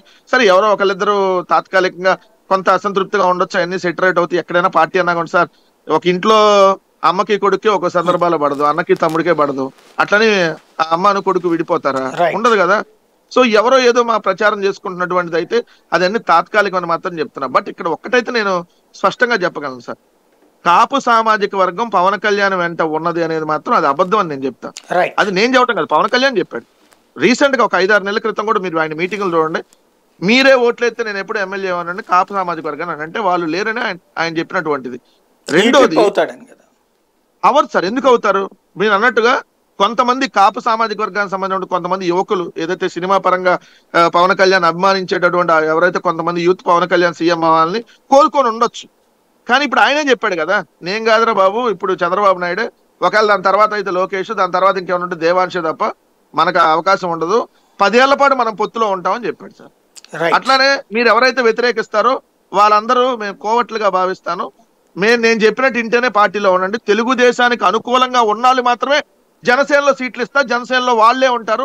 తెలుగుదేశాన్ని ఎవడన్నా వ్యతిరేకించేవాడికి జనసేనలో వాడికి అర్హత లేదు, వాడు ఉండటానికి కూడా లేదు, గెట్అవుట్ అంటున్నాడు. ఎట్లా నమ్ముతారు సార్? కాపు సామాజిక వర్గం పవన్ కళ్యాణ్కి అంత ఇదిగా కనపడుతుందా? చాలా మెచ్యూర్డ్ సార్ కాపు సామాజిక వర్గం. కాపు సామాజిక వర్గం ఏదైతే చాలా గమనిస్తా ఉంటది ఎవరు ఏంటనేది. చిరంజీవి గారిని గమనించారు, తర్వాత పవన్ కళ్యాణ్ చూశారు. సో చూస్తున్నప్పుడు ఏంటంటే ఇతను ఏదో చేస్తాడనే ఫీలింగ్ కొంత వచ్చి ఉండొచ్చు. బట్ అది పూర్తిగా లేనప్పుడు ఎవరికి అవకాశం ఇస్తారు? అరే ఉన్న ఫ్యాక్ట్ చెప్పాడు జగన్మోహన్ రెడ్డి గారు, మనకు రిజర్వేషన్ లో నా చేతిలో లేదన్నాడు అని చెప్పి కాపు సామాజిక వర్గం జగన్ గారికి వేసింది. సో మళ్ళీ కూడా ఈ రోజు మంత్రులు గానో ఎమ్మెల్యేలు గానో అవకాశాలు ఇస్తూ కాపు సామాజిక వర్గాన్ని కూడా బాగా దగ్గరగా తీసుకున్నటువంటి వ్యక్తి జగన్మోహన్ రెడ్డి గారు కాబట్టి మెజారిటీ జగన్మోహన్ రెడ్డి గారు వెంటే ఉంటుందని మేము ఖచ్చితంగా భావిస్తాం. రైట్. ఫైనల్ గా రవికిరణ్ గారు, భారతీయ జనతా పార్టీ కుల సమీకరణాలు నమ్ముతుందా? మీరు చేస్తుంటారు. ఏ ఒక్క వ్యక్తి యొక్క ఓటు పలానా పార్టీకి అని స్టాంప్ వేసి లేకపోతే పర్మనెంట్ గా ఉండదండి. ఏ కులం అది ఎలక్షన్ కి మారిపోతే ఎలక్షన్ అయినాక మనం చూసుకోవాలి, ఓహో మనకి ఇది ఇంత వచ్చింది, అంత ఇది వచ్చింది, అది వచ్చింది చూసుకుంటాం. అంతే తప్పితే ఎవరికి ఇది పర్మనెంట్ గా ఉండదండి. ఇప్పుడు అలా అయితే ఆంధ్రప్రదేశ్ రాష్ట్రంలో కాంగ్రెస్ పార్టీ దశాబ్దాలుగా పరిపాలించింది కదా, మరి కాంగ్రెస్ పార్టీ ఓటరు కాంగ్రెస్ కొన్నాడు, అప్పుడు డివైడ్ అయిపోయి వెళ్ళిపోయాడు కదా. సో ఎవరు దేనికి పర్మనెంట్ కాదు. పర్మనెంట్ అని కొన్ని పార్టీలు అనుకోవచ్చు, ఇది నాకు పర్మనెంట్ అంటే అది ఎలక్షన్ వరకు, ఎలక్షన్ తర్వాత మళ్ళీ అది చూసో ఇలా అయిపోయిందా అనుకుంటారు. ఒకటి. రెండు, ఓకే కొన్ని సామాజిక వర్గాల్లో కొన్ని ఆస్పిరేషన్స్ ఉంటాయి సాయి గారు. ఆ ఆస్పిరేషన్స్ ఆయా పార్టీలు ఆ ఎలక్షన్ టైంలో క్యాచ్ చేసి మేము వస్తే మీకు ఇది చేస్తాం అన్నది ఎప్పుడైతే అంటారో, ఇన్ జనరల్ గా మెజారిటీ సెక్షన్ లో ఓకే మన ఫిల్ చేస్తారు కాబట్టి మనం దానికి వేస్తే బాగుంటది అని ఫీలింగ్ కలగదు. ఉదాహరణకి 2014 ఎన్నికల్లో చంద్రబాబు నాయుడు గారు కాపులకి బీసీ రిజర్వేషన్ ఇస్తా అన్నారు. మేము ఇప్పుడు బీజేపీ టీడీపీ పొత్తులోనే ఉన్నాం కాబట్టి జనసేనతో కూడా నేను ప్రత్యక్షంగా పెద్దాపురంలో ఉన్నటువంటి రాజప్ప గారు మా చిన్నాన్న గారు, ఆయన ఎలక్షన్ లో మేము క్రియాశీలంగా, ఆయన అమలాపురం నుంచి వచ్చాడు. ఆయన ఈ నియోజకవర్గం కాదు, ఇక్కడ కాదు, నాన్ లోకల్ అన్నమాట, ఇక్కడ పెద్దాపురం. అక్కడ టీడీపీ క్యాడర్ వ్యతిరేకిస్తుంది, అది వేరే విషయం. అయితే ఆ స్టేజ్ మీద ఆయన ఏమన్నారంటే కాపులకి డిప్యూటీ సీఎం ఇస్తా అన్నారు, ఇది చంద్రబాబు నాయుడు. ఎప్పుడైతే డిప్యూటీ సీఎం ఇస్తారని అనౌన్స్ చేశారో, ఓకే కాపుల్లో ఎప్పుడు ఏంటి మంత్రులుగా ఉండిపోయాం, సీఎం అవ్వలేకపోతే ఇప్పుడు ఏదో డిప్యూటీ సీఎం వస్తుంది అంటే మేము కూడా ప్రచారం ఎలా చేశాను, గెలిపించండి ఏంటి డిప్యూటీ సీఎం అయిపోతాడు, మన దాంట్లో డిప్యూటీ సీఎం అయ్యే అవకాశం దొరుకుతుంది చేయండి అని ప్రచారం చేసి గట్టి ఆయన గెలిచేసాడు. అలాగే డిప్యూటీ సీఎం హోంమంత్రి అంటే కాపులు జనరల్ గా ఆయా సామాజిక వర్గాల్లో ఉన్నటువంటి ఆకాంక్ష ఫుల్ఫిల్ అయింది. ఇప్పుడు అక్కడ డిప్యూటీ సీఎం అయిపోయింది, అది నెక్స్ట్ ఏంటి సీఎం ఉంటుంది. ఇప్పుడు ఒకవేళ నువ్వు ఒక పెద్ద వర్గాన్ని నువ్వు ఆకర్షించాలి అంటే జనరల్ గా ఆకర్షించే మంత్రులు చూసారు, ఎమ్మెల్యేలు చూసారు, ఎంపీలు చూసారు, డిప్యూటీ సీఎం చూసారు, ఇంకేం మిగిలింది, సీఎంఏ మిగిలింది కదా. సో ఆ యొక్క ఆకాంక్షని పూర్తి చేయగలరా అన్నది ఒక ప్రశ్న. దీన్ని ఏదైనా చేసి ఆ పెండింగ్ రిజర్వేషన్స్ ఏదైనా చేసి దాని యొక్క ఆకాంక్ష పూర్తి చేసే విధంగా ఉంటే ఏ రకమైన స్పందన వస్తుందో అని చూడ. అంతేగాని ఒక కుల సంఘం వచ్చి వీళ్ళు మా వాళ్ళు ఓట్లు ఎన్ని వెళ్ళగా అంటే అది వాళ్ళ పిచ్చితనం ఎరుతనం నేనేది అనుకుంటాను. ఎందుకంటే ఒక కుల సంఘంలో ఉండి అనేక పార్టీ వాళ్ళు ఉంటారు, ఒక పార్టీ అని కాదు కదా, అన్ని పార్టీలు ఉంటారు. ఏ సంఘం అన్నా చూడండి, కాకినాడలో కాపు సంఘం ఉంది, కమ్మ సంఘం ఉంది, లేకపోతే వేరే సంఘాలు ఉంటాయి, రకరకాల పార్టీలో ఉంటారు. అంత మాత్రం చేసి అందరికీ ఆ సంఘం వాళ్ళు ఒక పార్టీనే భుజాన్ని వేసుకుంటారంటే అది అయ్యే పని కాదు. అలాగే ఓటు వేసే వాళ్ళు కూడా అన్ని రకాలుగా ఆలోచిస్తారు. కేవలం దాంట్లో రాజకీయంగా ఆలోచించే వాళ్ళు తప్పితే దానిలో వాస్తవికత లేదని నా అభిప్రాయం. ఇంకోటి ఇంకా పవన్ కళ్యాణ్ గారు 2000 అయిపోయి టైం అయిపోయిందని చెప్పండి కంక్లూడ్ చేయండి. ఇప్పుడు పవన్ కళ్యాణ్ గారు కూడా ఆయన 2 స్థానాలు ఓడిపోయి గజబగదాన్ని ఓడిపోయినప్పుడు మొన్న ఈ చేగొండ హరిరమ్మ జోగి గారిని 12/3/2023 హరిరమ్మ జోగి గారు కాపు సంక్షేమ సేన ఆ సంఘం వెళ్ళి మంగళగిరి కేంద్ర కార్యాలయంలో పవన్ కళ్యాణ్ గారు కలిశారు. కలిస్తే ఆ రోజు మీటింగ్ లో పవన్ కళ్యాణ్ గారు ఏం చెప్పారంటే వారికి, నేను ఓడిపోతే మీసాలు మెలేసింది తొడగొట్టింది బయట కులాలు కాదు, ఊడిగం చేసే కొందరు కాపులే. కాపు సమూహానికి నిజంగా కట్టుబాటు ఉంటే ఇతరుల అధికారులకు వచ్చే పరిస్థితి ఉంటుందా అని పవన్ కళ్యాణ్ గారిని ప్రశ్నించారని చెప్పేసి రాశారు. అంటే ఇవన్నీ ఎలా ఉంటాయంటే అంటే ఒక ఓటమికి ఒక కులానికి అంటగట్టేస్తారా అన్నది కూడా ఒక ప్రశ్న. అంటే ఏంటి ఒక దీనికి ఒక అబ్రివేషన్ ఒక డెఫినేషన్ ఏంటంటే ఒక కులం ఒక మనిషికి కట్టుబడిపోయి మా ఓటు ఉన్నారు కాబట్టి అతనికి అన్ని ఓట్లు వేస్తాం అన్నది అసాధ్యం అవ్వదు అని పవన్ కళ్యాణ్ గారు చెప్తున్నారు. ఉదాహరణకి నేను కూడా ఉన్నాను, కాకినాడ సిటీలో 70-80 వేలు కాపులు ఓట్లు ఉన్నాయి, నేను పోటీ చేశాను, నాకు వచ్చిన ఓట్లు ఏంటి 2000 ఓట్లు. మరి 1% కూడా లేని రెడ్డి దారంపూడి చంద్రశేఖర్ రెడ్డి గెలిచాడు, వాళ్ళు 1% కూడా లేదు, మరి ఎలా గెలిచారు? అంటే ప్రజలు కేవలం ఒక కులాన్ని చూసి ఓట్లయితే వేస్తారని చెప్పి నేనైతే నా వ్యక్తిగత అనుభవం నాకున్న ఎక్స్పీరియన్స్ కూడా ఒక కులాన్ని ఒక కులం నా కుల మనిషి కాబట్టి ఇతను ఓట్లు వేస్తారని ఆంధ్రప్రదేశ్ రాజకీయాలు అట్లీస్ట్ అలా చూసి ఓట్లు వేయట్లేదు. ఓవరాల్ గా ఆ పార్టీ ఏంటి, ఆ పార్టీ సిద్ధాంతాలు ఏం చెప్తున్నారు, దానికి నిబద్ధత ఉందా, ఏ రకమైన ప్రవర్తన ఉంది, వారి యొక్క విధి విధానాలు ఏంటి, నిజంగా వాళ్ళు చెప్తుంది మనస్సులో ఉంది కూడా ఒకటా లేదా వేరువేరుగా చెప్పేది ఒకటి చేసి ఆలోచించేది ఇంకోట, ఇంత డీప్ గా ఆలోచించి ఓట్లు వేస్తున్నారు కానీ ఈ ఫలానా మనోడు కాబట్టి గుద్దేంద్ర అనే పరిస్థితి ఆంధ్రప్రదేశ్ రాష్ట్రంలో ఉందని నేనైతే అనుకోవట్లేదు. Right, thank you very much Venkatareddy garu, Ravikiran గారు, కృష్ణాంజనేయులు గారు, పురుషోత్తం రెడ్డి గారు. ఇది పరిస్థితి. ఎన్నికల సమరం అయితే దగ్గరకు వచ్చేసింది. ప్రస్తుతం ఉపన్యాసాలు నడుస్తున్నాయి, ఎత్తుగడలు నడుస్తున్నాయి. ఏ మేరకు ఫలిస్తాయి, ఎవరికి ప్రయోజనం చేకూరుస్తాయి, సోషల్ ఇంజనీరింగ్ పేరుతో జరిగే సామాజిక సమీకరణాలు, కుల సమీకరణాలు ఎవరిని ప్రభావితం చేస్తాయనేది చూడాల్సి ఉంది.